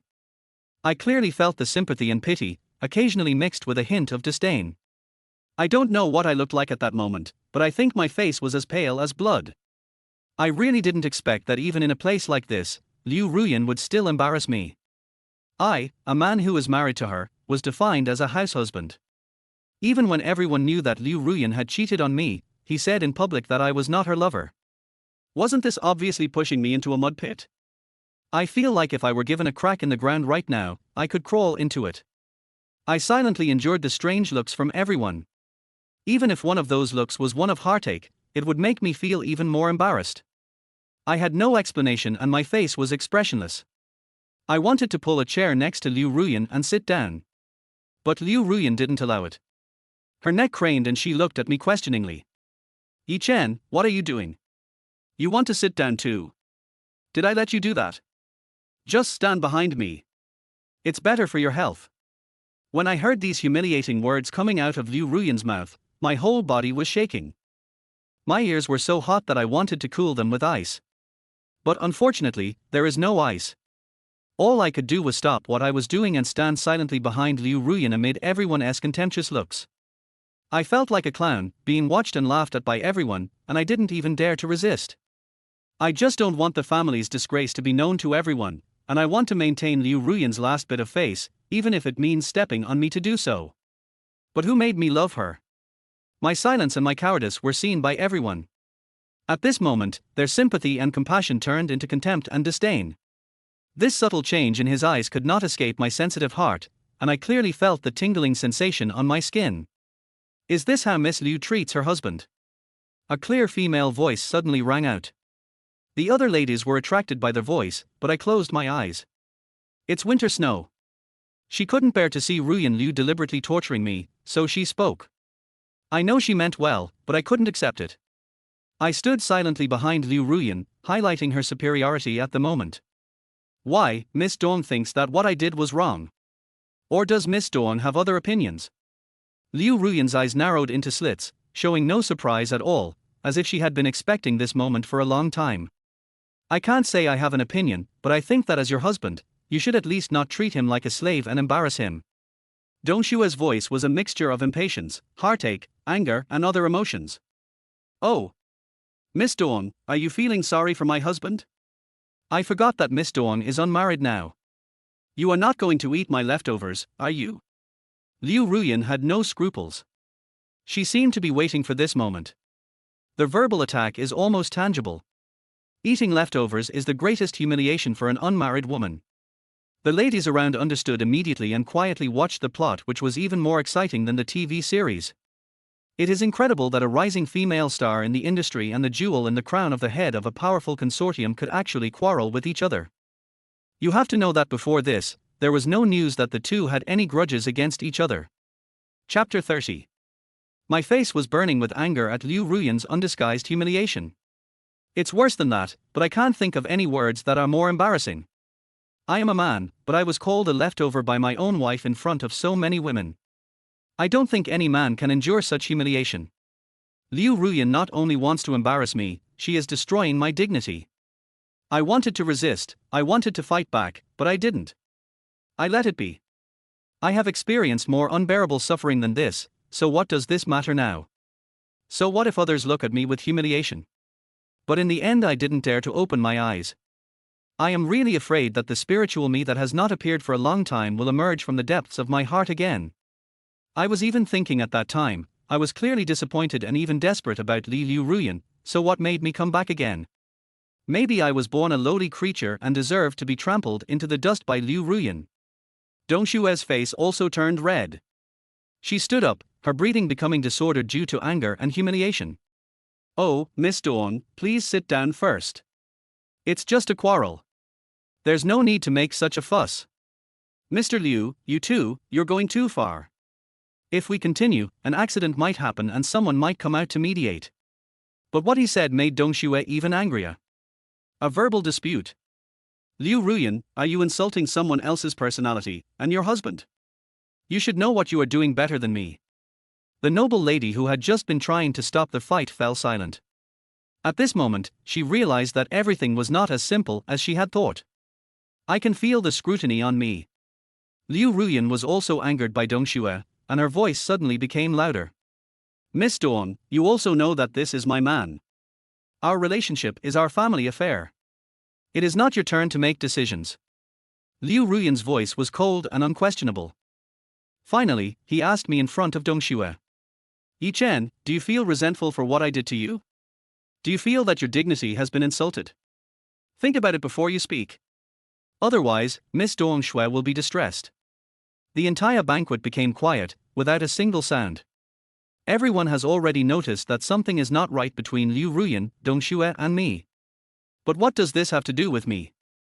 I have always kept my distance from winter snow. Dong Shue is just an innocent victim who was dragged into this by Liu Ruyan. I licked my cracked lips, not knowing how to answer for a moment. Because no matter how you answer, it will have a significant impact. I know it's time for me to humble myself again. If Liu Ruyan likes it, then I will do it for her to see. I said something that even I myself felt was not good enough. How could that be? This is just a hobby between us. I lowered my head, not daring to see anyone, and looked at the smooth floor, hoping to find a gap that I could crawl into. Yi Chen, is it worth it? She doesn't love you, she only treats you as a toy. Even so, do you still want to stay with her? The whimpering sound of the winter snow made my brain go blank for a moment. But soon I felt that this was a good idea. She must have given up on me. This way I won't have to feel guilty all the time for delaying the winter snow. So, I said without any emotion, Miss Dawn, what are you talking about? I don't understand. Dong Shue's cries suddenly became one. I didn't dare look up at her. I am a sinner, I am so disgusting, even I despise myself. I had clearly humbled myself in front of Liu Ruyan, but I was still hurting her. Although I am doing this for her own good, I don't want her to become a slave driven by love like me. But deep down I resented this behavior, I felt I was committing violence in the name of love. Dong Shue couldn't stand it anymore, so she apologized to others and left. Liu Ruyan seemed to be bored, or perhaps satisfied with my performance. She didn't intend to continue to embarrass me and left the party. I was led by Liu Ruyan like a dog, and I did whatever she told me to do. No matter what kind of torture and humiliation I suffer, I will accept it calmly.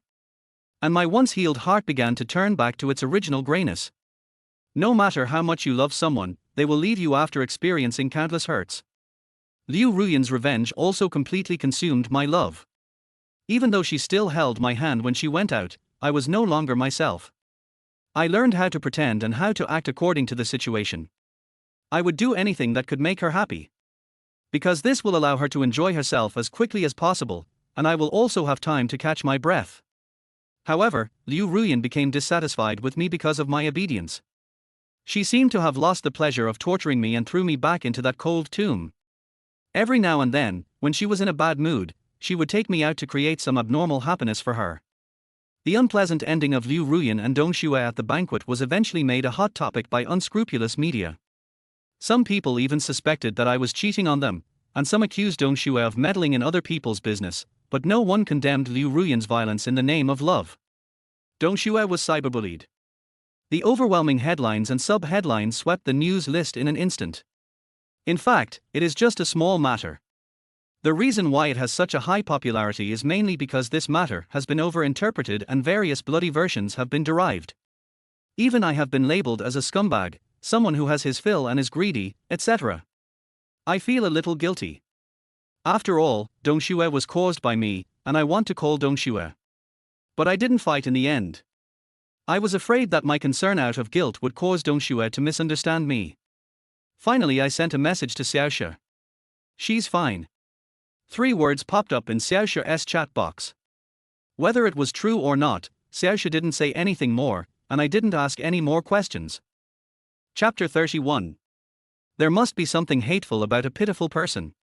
The situation I am facing is closely related to myself. So, I have learned to accept all the sufferings I am facing now with peace of mind. Although it may sound a bit like whining, after all, my suffering is nothing more than a trivial matter between infatuated men and resentful women, a small family matter as small as sesame seeds. But the fact is that I have learned to turn a blind eye to Liu Ruyan's violence. I thought everything would develop according to this established trajectory until one day, Liu Ruyan took me to meet a man. His name is Liu Xiaoyu, and he was one of Liu Ruyan's suitors during college. I met him by accident. It was a late winter night, and the biting cold wind made people unconsciously wrap their clothes tightly. At that time, Liu Ruyan was participating in a club activity at the university. I was afraid that she would catch a cold, so I sent her some clothes, and happened to see Liu Xiaoyu and Liu Ruyan talking. I don't know what they talked about, I just remember that Liu Ruyan was a little impatient at that time. I walked over and handed the clothes to Liu Ruyan. At that time, we hadn't confirmed our relationship yet, we were just in the initial stage of testing our love for each other. My presence made Liu Ruyan happy.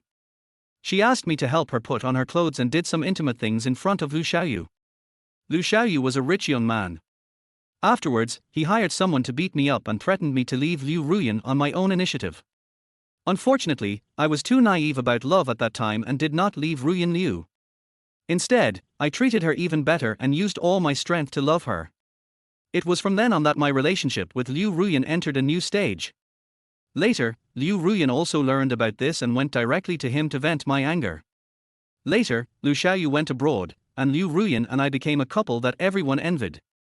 There is no melodramatic story in our love, it's just our unwavering choice for each other. My thoughts quickly drifted back to reality. The 3 of us, Liu Ruyan, Liu Xiaoyu and I, were sitting in a high-end restaurant. Liu Ruyan and I sat next to each other, and Liu Xiaoyu sat opposite us. He looked at Liu Ruyan and I, who seemed to be in harmony but were actually not, and sneered. I told you, Chen, you are not worthy of Liu Ruyan. Even if you force yourself to be together, the final outcome will be the same. He said it easily, and even couldn't help the slight smile on the corner of his mouth. He was laughing at my arrogance. I clearly felt that Liu Ruyan's body stiffened for a moment, and the hand that was originally holding me suddenly became even tighter, as if she was afraid that I would leave. Of course, the last sentence is just my fantasy. She grabbed it, probably just to warn me not to talk nonsense, because I was already standing up at this time. He said in a flattering manner trained by Liu Ruyan, "Yes, Mr. Liu, I am a low-class rotten person. I am not worthy of Liu Ruyan. I was wrong in this matter first. I will drink first." After saying that, I picked up the wine glass and drank it all in one gulp. Liu Xiaoyu was stunned by my action. He probably has never seen such a posture before. It seems like a dog in human skin, fawning, shameful, and begging for mercy. He came back to his senses and smiled faintly, seeming somewhat indifferent to me. He just looked at Liu Ruyan with a sarcastic look. Liu Ruyan squeezed my hand even tighter. I could feel her sharp nails piercing my palms and drawing blood, but I didn't care and continued to play the clown role. Finally, Liu Ruyan's face became frighteningly gloomy. She stood up and pulled me away, ignoring Liu Xiaoyu. "Can you please act like a man?" Liu Ruyan pressed me against the wall, her hands were extremely strong. I looked at her angry expression and felt a little confused. Isn't this what she wants? Wasn't it she who made me like this? Or does she want to try something new now? My brain was working at high speed, but I couldn't come up with a conclusion. I could only pretend to be stupid and said hesitantly, if I'm not like a man, then what am I like? Har har. You really disgust me. Liu Ruyan seemed to be amused by me. She let go of my neck and took me home. Then she went out alone. That night, when Liu Ruyan came back again, she had a few printed A4 papers in her hands. I didn't know what it was about at first. Until she sat opposite me and said to me in a very calm voice, "Let's talk." Talk? What to talk about? I wasn't quite sure what Liu Ruyan wanted, so I quickly pretended to be all ears. That's enough. Has anyone told you that your acting is terrible? The way you look at me begging for mercy really disgusts me. Can you be more normal like before, Chen? I stiffened for a moment. Yes, I have been acting ugly to please Liu Ruyan, trying to use the outer appearance to hide my true self. But at this moment I was exposed and fear came over me. Has Liu Ruyan thought of some new way of torture? I don't know. I panicked. I sat there uncomfortably, playing with my hands, waiting for Liu Ruyan's verdict. Liu Ruyan seemed very tired too.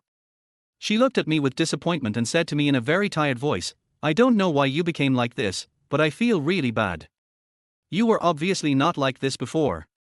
You would be possessive of me, you would protect me, you would do many things for me, but now." I could feel that she was serious, but what she said made me laugh. Why did I become like this? Which one? Anyway, it's not me anymore, how would I know which one it is? I also became serious and briefly returned to my normal self. You also said that was in the past. The old Yi Chen would do it, but I'm not Yi Chen, so I won't do it anymore. There was something nerve-wracking about what I said. I'm not sure if Liu Ruyan could understand, but I saw her trying hard to raise her head to prevent the tears from falling. She didn't say anything else to me, but just pushed the A4 papers in front of her in front of me. Sign it. What is this? A divorce agreement. My heart skipped a beat, feeling both excited and a little nervous. I am contradictory and complicated. When facing Liu Ruyan, I can't tell how I should behave. Chapter 32. I reached out and took the agreement, read it over and found that it was not what I thought. I frowned slightly and looked at Liu Ruyan with some confusion. Liu Ruyan seemed not to want to see my face, or she didn't dare to look me in the eyes, so she turned her head away. Don't you like acting? Why, you don't like this agreement? I don't like acting, I just. When I heard Liu Ruyan's words, I subconsciously wanted to refute, but found that I couldn't say anything. Could it be that you are saying that I am playing the victim and acting ugly, all for you? No, it's obviously all for myself. I couldn't say such words, so I remained silent. Speak up. Why don't you say anything? A sneer appeared on Liu Ruyan's lips. I don't know if she was mocking my insincerity or something else. I pursed my lips and looked at Liu Ruyan's somewhat tired face. Why? I am confused because of the content of the agreement. I'm going to play the role of a sweet couple with Ruyan Liu. Or really, it's not sweet, just a normal couple. I can no longer be like before, acting like a clown and doing all kinds of ridiculous things. I need to maintain my own dignity and Liu Ruyan's dignity. Of course, since it is an agreement, it naturally benefits me as well. Liu Ruyan wrote in the agreement, she will no longer interfere with my personal freedom, nor will she continue to deliberately embarrass me in public. Undoubtedly, I was moved. I can regain my freedom, and the only price is to maintain the dignity of a couple with Liu Ruyan in front of others. There is absolutely no problem with this. Although my feelings for Liu Ruyan are not as passionate as before, I sometimes even resist her behavior. But in comparison, I didn't lose anything. This agreement has more advantages than disadvantages for me. I was moved. But I can't figure out what Liu Ruyan's purpose was in drafting this agreement. Is it just to let others see the deep love between us, or to restore her affectionate personality? I don't think so. Liu Ruyan is too thoughtful now, and I can't figure it out. There's no reason for that. It's just that your recent behavior has caused me great trouble, and I'm worried that it will affect the company. As Liu Ruyan spoke, she took out a pen from her pocket. Liu Ruyan has always had the habit of carrying a pen with her. I think it was developed when I left. Because I am worried that the customer may be willing to sign the contract at some point, but cannot find a pen, it will be easy to break the contract if it is delayed. It was a verbal agreement, but she never believed it again after I left. It turned out to be for the company, I understood. I said, how could she suddenly give me such good conditions? It turned out that my recent behavior might cause her to be criticized when working with clients. Instead of agreeing directly, I stroked my chin and said, you know, I have almost no source of income. Even the design that I was once proud of, for some reason, I didn't continue my studies. What do you want to express? Liu Ruyan frowned. Maybe she didn't expect that I would make another request. Give me 1% of the shares in consideration of my helping you stabilize the reputation of your company. I'm not greedy, I just want some money so that I can live a stable life. Even if there is an emergency in the future, I won't be helpless. You know, I love money. I made a money sign with my index and middle fingers. A flash of disgust flashed across Liu Ruyan's eyes. I don't know why I said this, maybe because I'm tired of her, or maybe because when I left her, she was poor and destitute, and the conditions I mentioned now are undoubtedly reminding her who I am. She frowned for only a moment and then relaxed her brows. She looked at me calmly, took the agreement from the table, and added to the bottom with a pen. She said as she wrote, I'll give you 3% of the shares, plus 3 million in cash. You can spend the cash as you please, but you are not allowed to transfer or sell the shares. The dividends will be deposited into your card on time every month. Make a deal. I gave a smile that was sort of a smile. I never thought that one day, the relationship between Liu Ruyan and I would need to be connected by a piece of white paper. We once hugged each other and it was like we owned the whole world. Now I have become neither human nor ghost, and Liu Ruyan is also exhausted. We are all torturing each other, even though we don't love each other, but we are unwilling to do so. I sighed, took the agreement that Liu Ruyan handed to me, and signed my name, Yi Chen, in the place that belonged to me. I looked at the name I signed in a daze. Although the handwriting was the same as before, I inexplicably had an indescribable feeling. I'm wondering if I should continue using this name. Because I am no longer myself, Yi Chen is dead. Of course, my thoughts like this have no actual impact on reality. No one cares why you want to change your name. They only care whether your name is memorable and sounds good. No one will take the time to dissect the truly meaningful things. Just when I was distracted, Liu Ruyan stood up and took the agreement from my hand. She was a little worried, so she took a look and made sure there was no problem before turning around and leaving. Just as she was about to go out, she stopped and turned to look at me. 3 million in cash will be deposited into your card tomorrow at the latest. The transfer of shares will take time, but it will be next week at the latest, so you can rest assured. By the way, you will go to discuss a cooperation on my behalf tomorrow afternoon. We just signed the agreement today. Let's see how you cooperate. She seemed to have thought of something and spoke to me in an emotionless tone. Good. I nodded without any questioning. I will cooperate with whatever she asks me to do. This is what is written in the agreement and I have no reason to refuse. Liu Ruyan left after I agreed. Before leaving, he specifically asked me to be careful about my words and actions tomorrow and to change my clothes. My face also needs some makeover, because the way I look now is disgusting. Due to long-term unkempt appearance, his cheeks were covered with stubble, his hair grew extremely wild, and his clothes were wrinkled. Chapter 33. During this period of time, just dealing with Liu Ruyan has consumed all my energy, and I don't have any extra time to decorate myself. Even if I went to see Lu Xiaoyu with Liu Ruyan today, I would still be like this. I guess this is also the fundamental reason why Lu Xiaoyu despises me. How can you expect a person who has no attitude towards life to live a happy life? Thanks to the agreement I signed with Ruyan Liu, I relaxed. I used a razor to shave off the excess hair on my face, and then went to see teacher Tony to get a suitable hairstyle. My face looks pale due to my irregular work and rest schedule and many behaviors that harm my body. So, I made an appointment with a special makeup artist to do some concealer makeup for me tomorrow. I got my old suit back. It's just that the suits that used to fit me well are now too loose and make me feel uncomfortable. I couldn't understand why I lost so much weight in such a short time. Could it be true, as some bloggers say, that the imperfection of a relationship is the best way to lose weight? I smiled and looked at myself in the mirror, feeling a little dissatisfied. Yi Chen was not like this before. He is sunny and handsome, and his face always has the vigor of youth. Although he is not tall, he is quite strong. But now, the image of myself in my mind and the image in the mirror are two completely different people. There was no extra blood on his face, His cheekbones were slightly protruding due to his thinness, and his eye sockets were sunken. No matter how you look at it, it looks like it will be blown down by a gust of wind. I lost myself. Lost my former self. Of course, this statement is actually a false proposition. The culprit who made me lose myself was Liu Ruyan. I straightened my tie, looked at myself in the mirror, and smiled to myself. It turns out that a person can really become another person in a very short period of time. Then I took off my clothes. I just wanted to take a good look at what I looked like now. In the evening I ordered myself a bowl of noodles, plain noodles.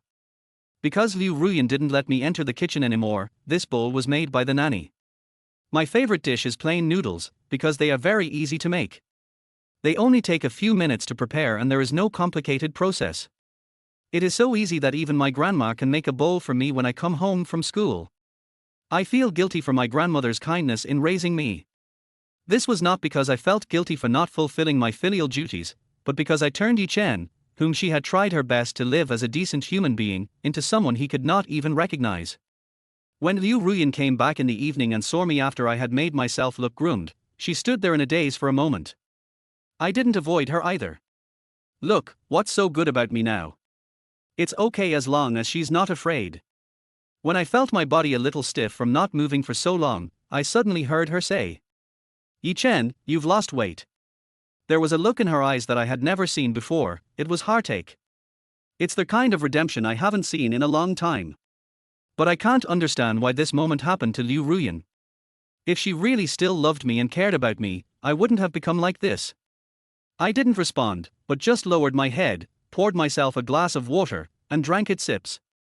She walked towards me step by step in a daze, slumped down beside me, and pulled my entire waist into her arms. Chapter 34.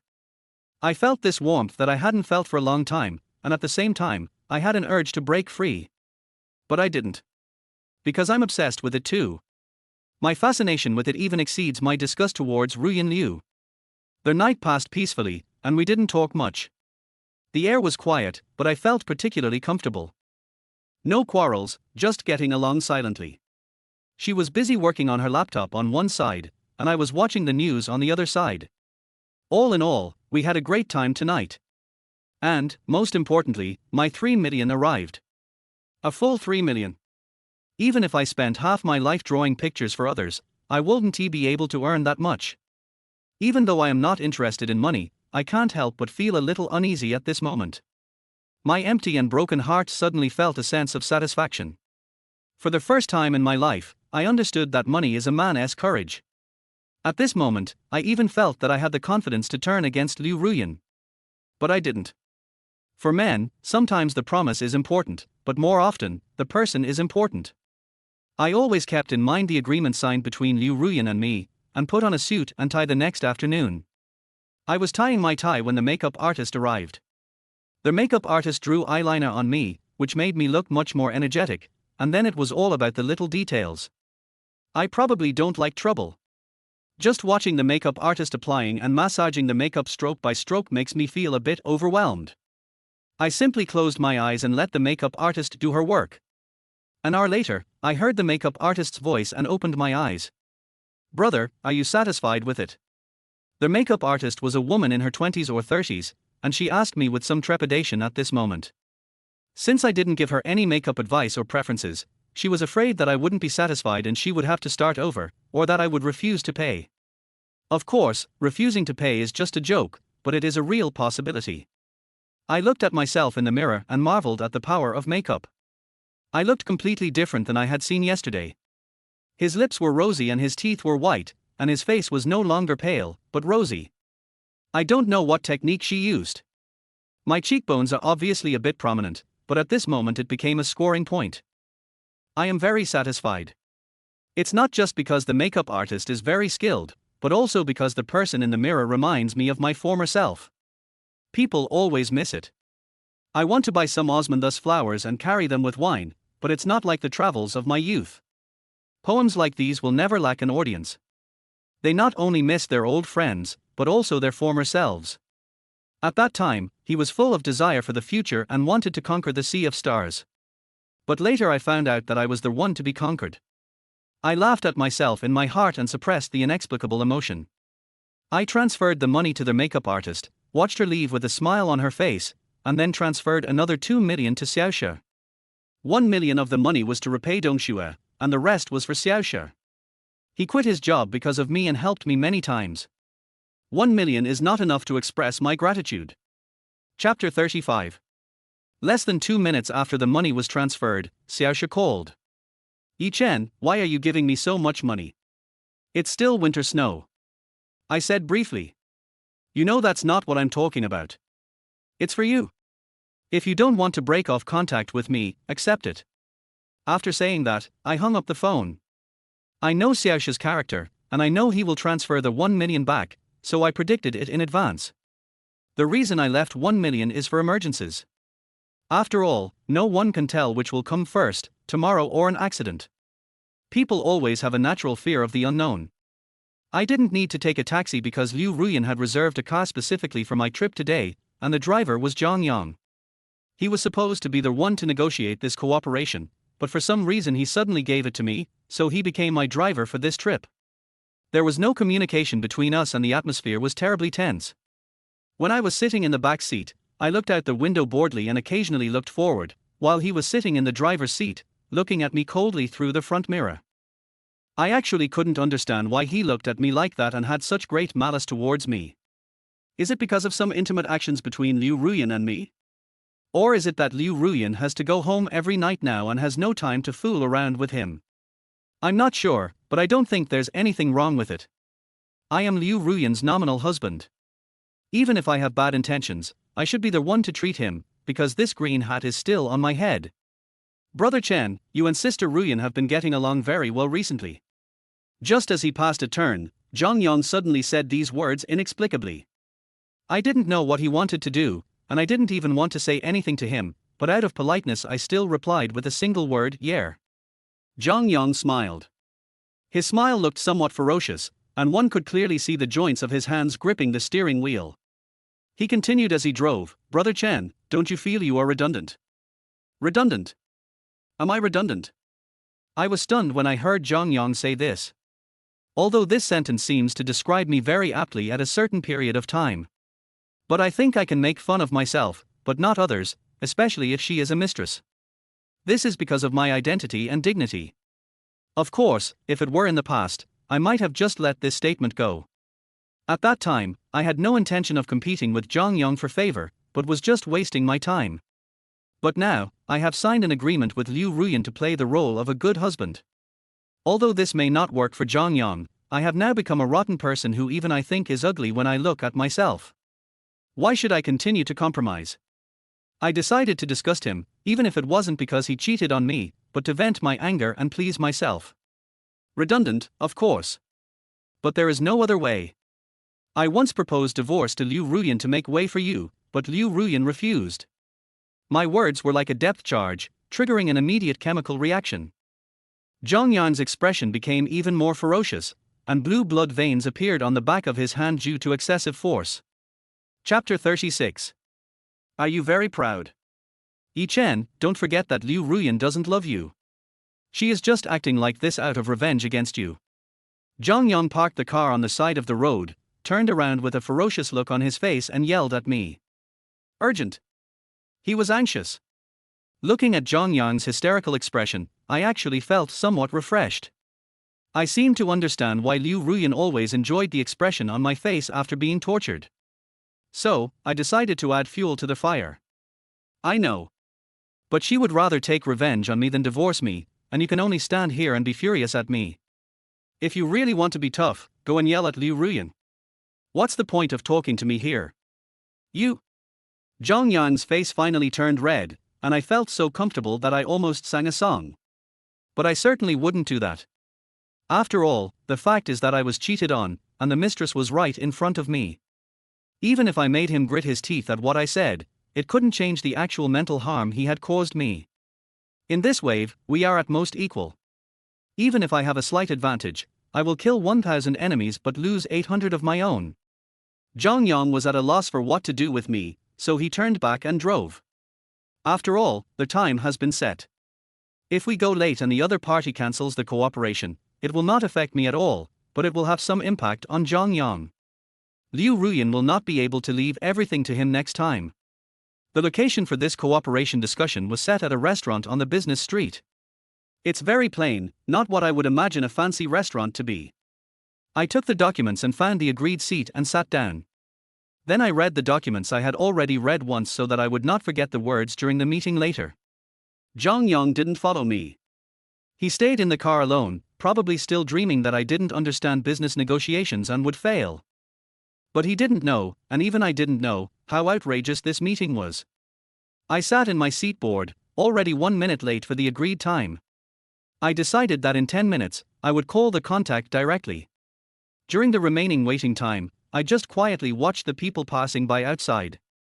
Suddenly a familiar figure appeared in my eyes. It was Dong Xue. A bad suspicion arose in my mind, and even my eyelids were twitching rhythmically. I internally prayed that she was just passing by while covering my face with material to prevent her from seeing me. But she walked over to me and sat down opposite me as if she had opened a padlock. The bad guesses in my heart took shape at this moment.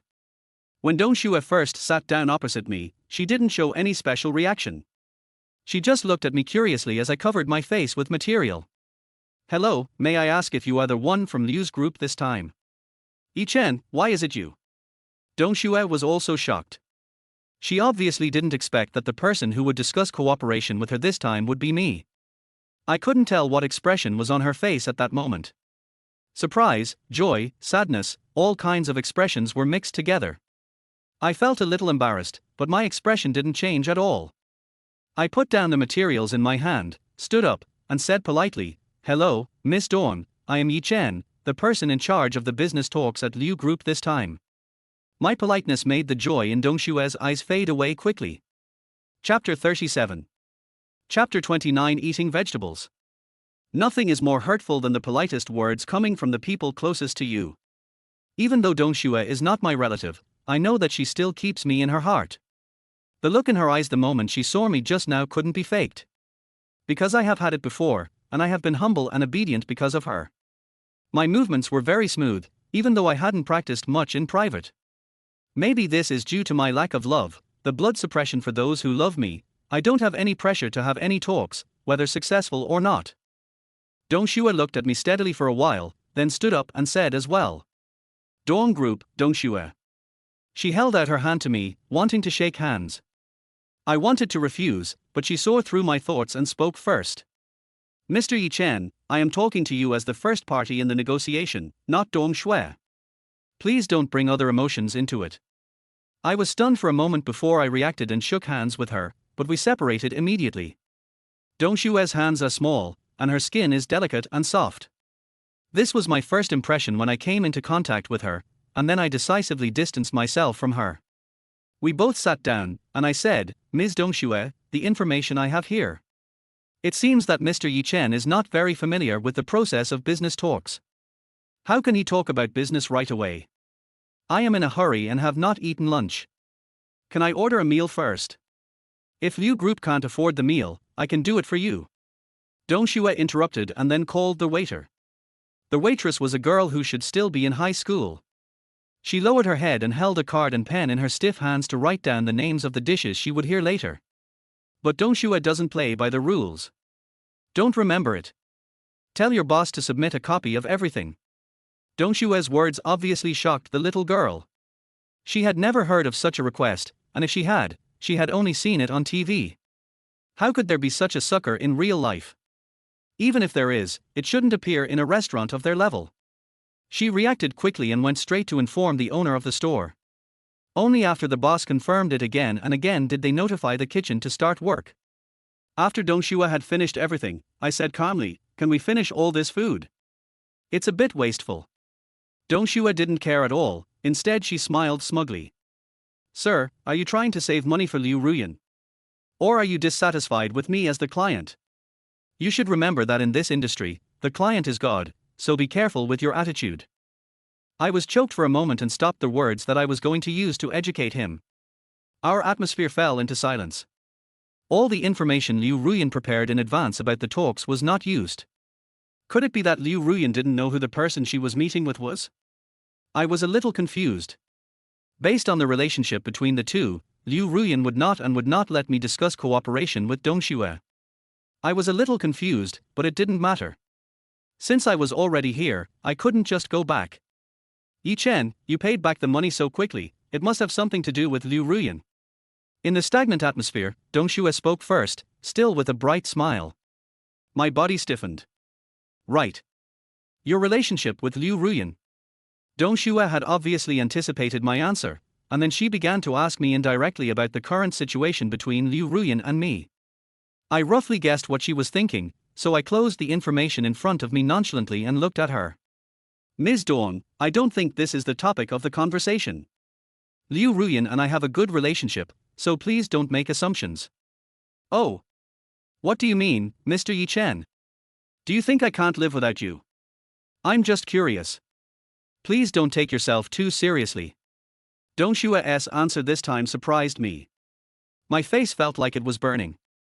I seem to have become accustomed to bossing Dong Xue around, but have forgotten that she is the same person as me. Of course that's good. If I ignore her, isn't that just because I want to cut off ties with her? Thank you, Miss Dawn, for the reminder. I felt relieved. If Dong Xue abandoned the feelings she had always had for me, it would actually be a good relationship for us to get along like this. I took a sip of the tea in the cup and looked at the busy traffic on the road. There was a moment of clarity and peace in my heart, but it was soon replaced by Liu Ruyan's appearance. I frowned slightly, then simply closed my eyes and thought about nothing. Seeing that I closed my eyes, the winter snow stopped disturbing me and everything was quiet. Even though I could hear all kinds of shouting, I still felt very quiet and comfortable. This restaurant is quite efficient. Even though Dong Xue ordered a lot of dishes, they were still served in about half an hour. Would you like something to drink? Dong Xue asked playfully. I shook my head and refused. Okay. Let's drink some white wine. I was a little stunned when I heard that. I mean no drinking. I emphasize my point. I didn't say I wanted to drink. Boss. Give me 2 bottles of Nutri Express. Dong Xue curled her lips and then greeted the clerk. It was only then that I realized that the so-called white thing was actually Nutri Express. I lowered my head in embarrassment. Eat quickly. Yi Chen, if you don't eat enough today, it may be uncertain whether the contract will be signed. Don't think too much, I just think you are too thin. Dong Xue saw that I was frustrated, and a smile appeared on the corner of her mouth. Then she invited me to eat. I was about to speak because I felt her words were a bit ambiguous, but she saw through me quickly and stopped me in my tracks. Is there really mind reading in this world? This thought flashed through my mind. I think the reason why she can keep predicting my thoughts is that I have said certain things many times and she has become accustomed to them, or she knows me too well. I remained silent and lowered my head to eat. At this time, she handed me a bottle of Nutri Express. Yi Chen, I can choose not to fight with Liu Ruyan, and I won't make things difficult for you, but please go back to your old self, otherwise I will feel bad. The piece of meat in my hand fell onto the table. Listening to these words that sounded like a confession yet were so depressing, I felt inexplicably sad. Is love or not really that important? Chapter 38. I became addicted to it and became half human. Dong Xue did not come out as she said. She is already in her 30s and still unmarried. I can't guarantee that she has been waiting for me until now, but I really feel guilty. I am already in my 30s, a married man, but there is still such a passionate person waiting for me. But I soon realized that this was not infatuation, but paranoia. Dong Xue's love is deformed. One-sided giving will definitely hurt herself all over. What should I do to make Dong Xue face reality? So I put down my chopsticks and looked at Dong Xue seriously. You know, there's no way I can be with you, even if I divorce Ruyan Liu. I know. I understand everything. I say this just to tell you that as long as you look back, I will always be there. I don't pray for anything, I just hope you are happy. At this moment, Dong Xue's smile became even brighter, but I could clearly feel the sadness. Perhaps it was because we shared the same suffering, or maybe it was because I was the male protagonist, but at this moment my heart ached like a tide. Liu Ruyan, did you see it? You used to be just like the winter snow is now, with eyes full of me, and I was still a teenager back then. As people grow older, they will understand some things, lose some things, and some things will gradually deteriorate. I ended the topic. I'm afraid if we continue talking about it, it will be irreversible. Not only that, I didn't even plan to continue discussing cooperation and packed up my things to leave. Dongshua didn't stop me. She knows what I'm thinking. Just like when I look at her, it's like I see myself and know what she is doing. She stopped me when I was about to leave. Yi Chen, please don't treat me like a monster and run away every time you see me. Just give me the contract in your hand. My father wants to upgrade our group's logo, and after much deliberation, he decided that Liu Ruyan's company is the most powerful. So please rest assured, I'm not as fragile as you think. I'm leaving. Dongshua took the contract, signed it lightly, and left. I felt a little uncomfortable, and I couldn't even figure out how Dongshua could remain rational and sign her name calmly under such circumstances. I urged Zhang Yong to drive away quickly. Zhang Yong thought I had messed up, and a sneer appeared on his lips. Yi Chen, do you really think that Liu Ruyan gave you this task because you are capable? Just stay at home and be a mascot. I advise you not to have unrealistic ideas in the future. I felt so uncomfortable at the moment that I didn't want to talk at all, but I also didn't have the habit of seeing a villain showing off in front of me. The contract has been signed, but the other party has a new request. Now go back and I will discuss this matter with Liu Ruyan. If you are not afraid of delaying the best time for the meeting, please feel free to do so. As expected, the only person who could make Zhang Yang bow his head was Liu Ruyan. When I said the name Liu Ruyan, Zhang Yang's face turned ugly. Just as I thought, he got to this position by serving Liu Ruyan. No one understands the word sensible better than him. Naturally, he would not risk becoming jealous of me and letting his image disappear in front of Liu Ruyan. He said nothing, stepped on the clutch, and even though his face looked grim, he still drove obediently. He didn't know whether I had signed the contract, so he didn't even dare to take a gamble. The car was driving very fast, the surrounding scenery turned into bubbles and quickly fled backwards. I just felt a sense of depression in my heart that lingered for a long time. Subconsciously, I looked back and saw a woman in a long dress who seemed to be waving at me. My nose felt sore and I turned my head away. The farthest distance in the world is not between you and me, but when there is no way to go. The collaboration was completed much faster than I expected. Because it was winter snow, we only wasted time waiting for our meal. If Dongshua hadn't stopped her, the contract would never have been signed. When I got home, it was just after 6 in the evening. Zhang Yang didn't follow me. He just bit me with his toothless mouth and left. It didn't hurt or itch, so I had no desire to get entangled with him at all. I rang the doorbell and the nanny opened the door for me and went in. You're back. Liu Ruyan was sitting on the sofa reading a book. When she saw me come back, she stared at me with a scrutinizing look. Maybe I was too sensitive. Liu Ruyan just glanced at me unintentionally, but I felt a little pain on my skin. My abnormality aroused Liu Ruyan's vigilance. She stood up and walked towards me, circling around me. How did the contract negotiation go? Fortunately, I have accomplished my mission. I pretended to look at Liu Ruyan calmly and handed over the contract in my hand. I thought Liu Ruyan wouldn't look at it carefully, after all, she has handled hundreds of such contracts. But I didn't expect that as she turned the pages one by one and saw the signature of Dongshua's name, her face gradually became gloomy. The person you are discussing cooperation with today is Dongshua. My scalp felt numb instantly. I don't know how to get around this. Because of the relationship between Liu Ruyan and Dongshua, I know clearly what will happen next. I dare not hide anything. Yes. I tried to keep my voice calm, but her eyes were staring at me like knives. She reached out and wiped the corners of my eyes, leaving them slightly moist. Those were the crocodile tears that flowed uncontrollably when my nose felt a little sore. Well done, Ichen, you are really great. You are still in love with your ex, right? Her lips were slightly raised and sarcastic words came out. I instinctively explained, it's not what you think, and didn't you ask me to go to this meeting? Liu Ruyan showed no emotional change in response to my explanation, which made me even doubt whether she was listening to me at all.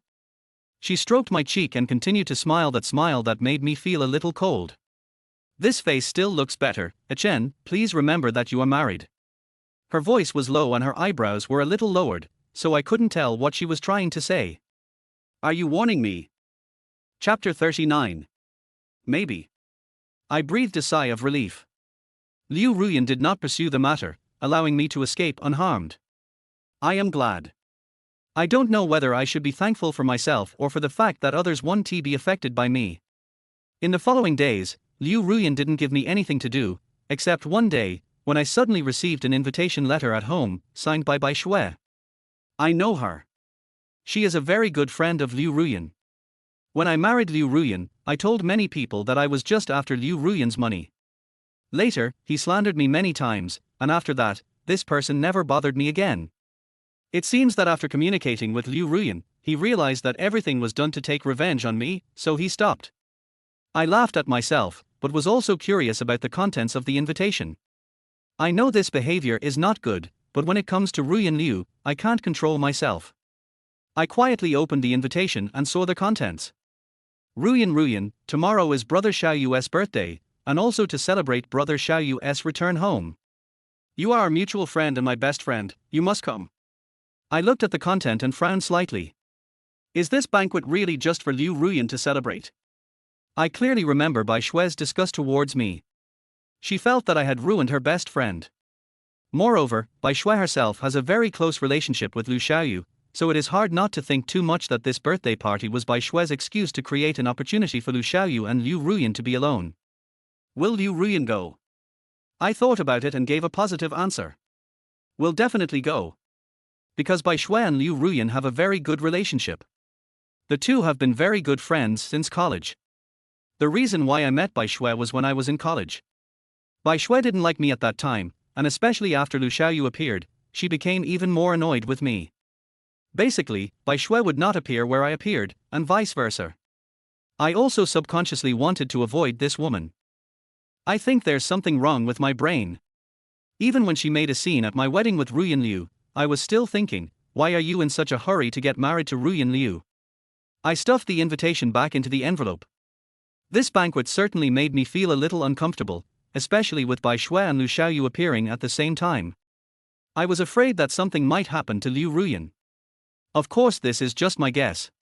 Maybe Bai Shui will protect Liu Ruyan. And I don't have the right to interfere with Liu Ruyan's choice. All I have to do is play my role as a husband. Even if an accident really happens, the one who should be anxious should not be me, but Zhang Yang. I lazily returned to my room and skillfully opened the study materials and started reading. I have a talent for design. Although he is not as good as Xiaoxia, he has made great progress after careful study.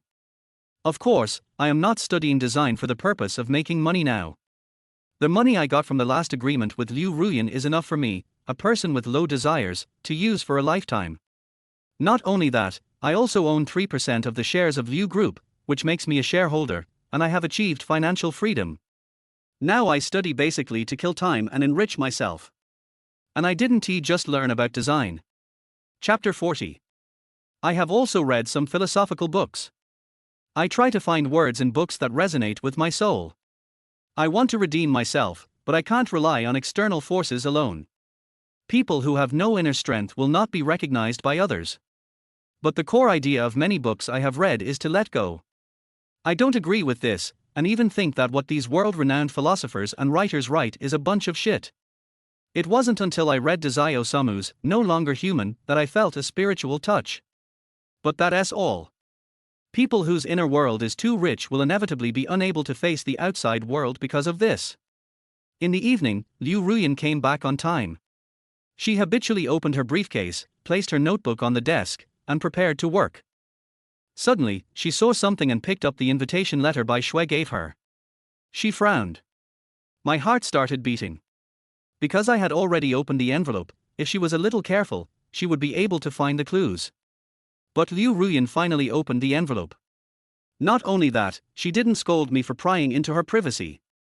After she finished reading it, her frown relaxed a little, but the sadness on her face was still there. I didn't ask her what was going on or what her choice was. My best option is to ignore it and pretend I don't know. I continued to write and draw on books. Until I saw a sentence, no longer human. The fear in my heart was like a black hole, constantly devouring my soul. I could not escape or resist and could only let it spread. This moment touched me the most. People who have not experienced mental problems may not have any spiritual resonance with this statement. But I am a real depression patient. I have attempted suicide many times, and I have a concrete understanding of the scenes described by Dazai Osamu. In a trance, I felt that I had lost my personality and became a toy belonging to one person. I could not escape or resist and could only let her devour me. At this moment, I felt a little fear of Liu Ruyan. The thought of escaping from Liu Ruyan suddenly came to his mind. My depression struck again. Not only that, I seemed to be stuck in a strange vicious circle. I completely locked myself in the spiritual world. Even if I seemed to be calm on the surface, I would still be as normal as before. But I know that my fear of Liu Ruyan will make me wear a disguise called a mask for the rest of my life. I closed the book gently, with shock in my eyes that had not faded away. What's wrong? Something seems wrong with you. Liu Ruyan came over with a glass of water and looked at the cold sweat on my head with concern. I smiled and said, "It's okay, I just think the author wrote it very well." "Oh, you're reading No Longer Human? The author who committed suicide right after writing it." Liu Ruyan's eyes suddenly became dangerous when she looked at me, at least that's what I felt, because she reached out to snatch my book. I subconsciously wanted to resist. But then I thought of something and loosened my grip, and the book was taken away by her.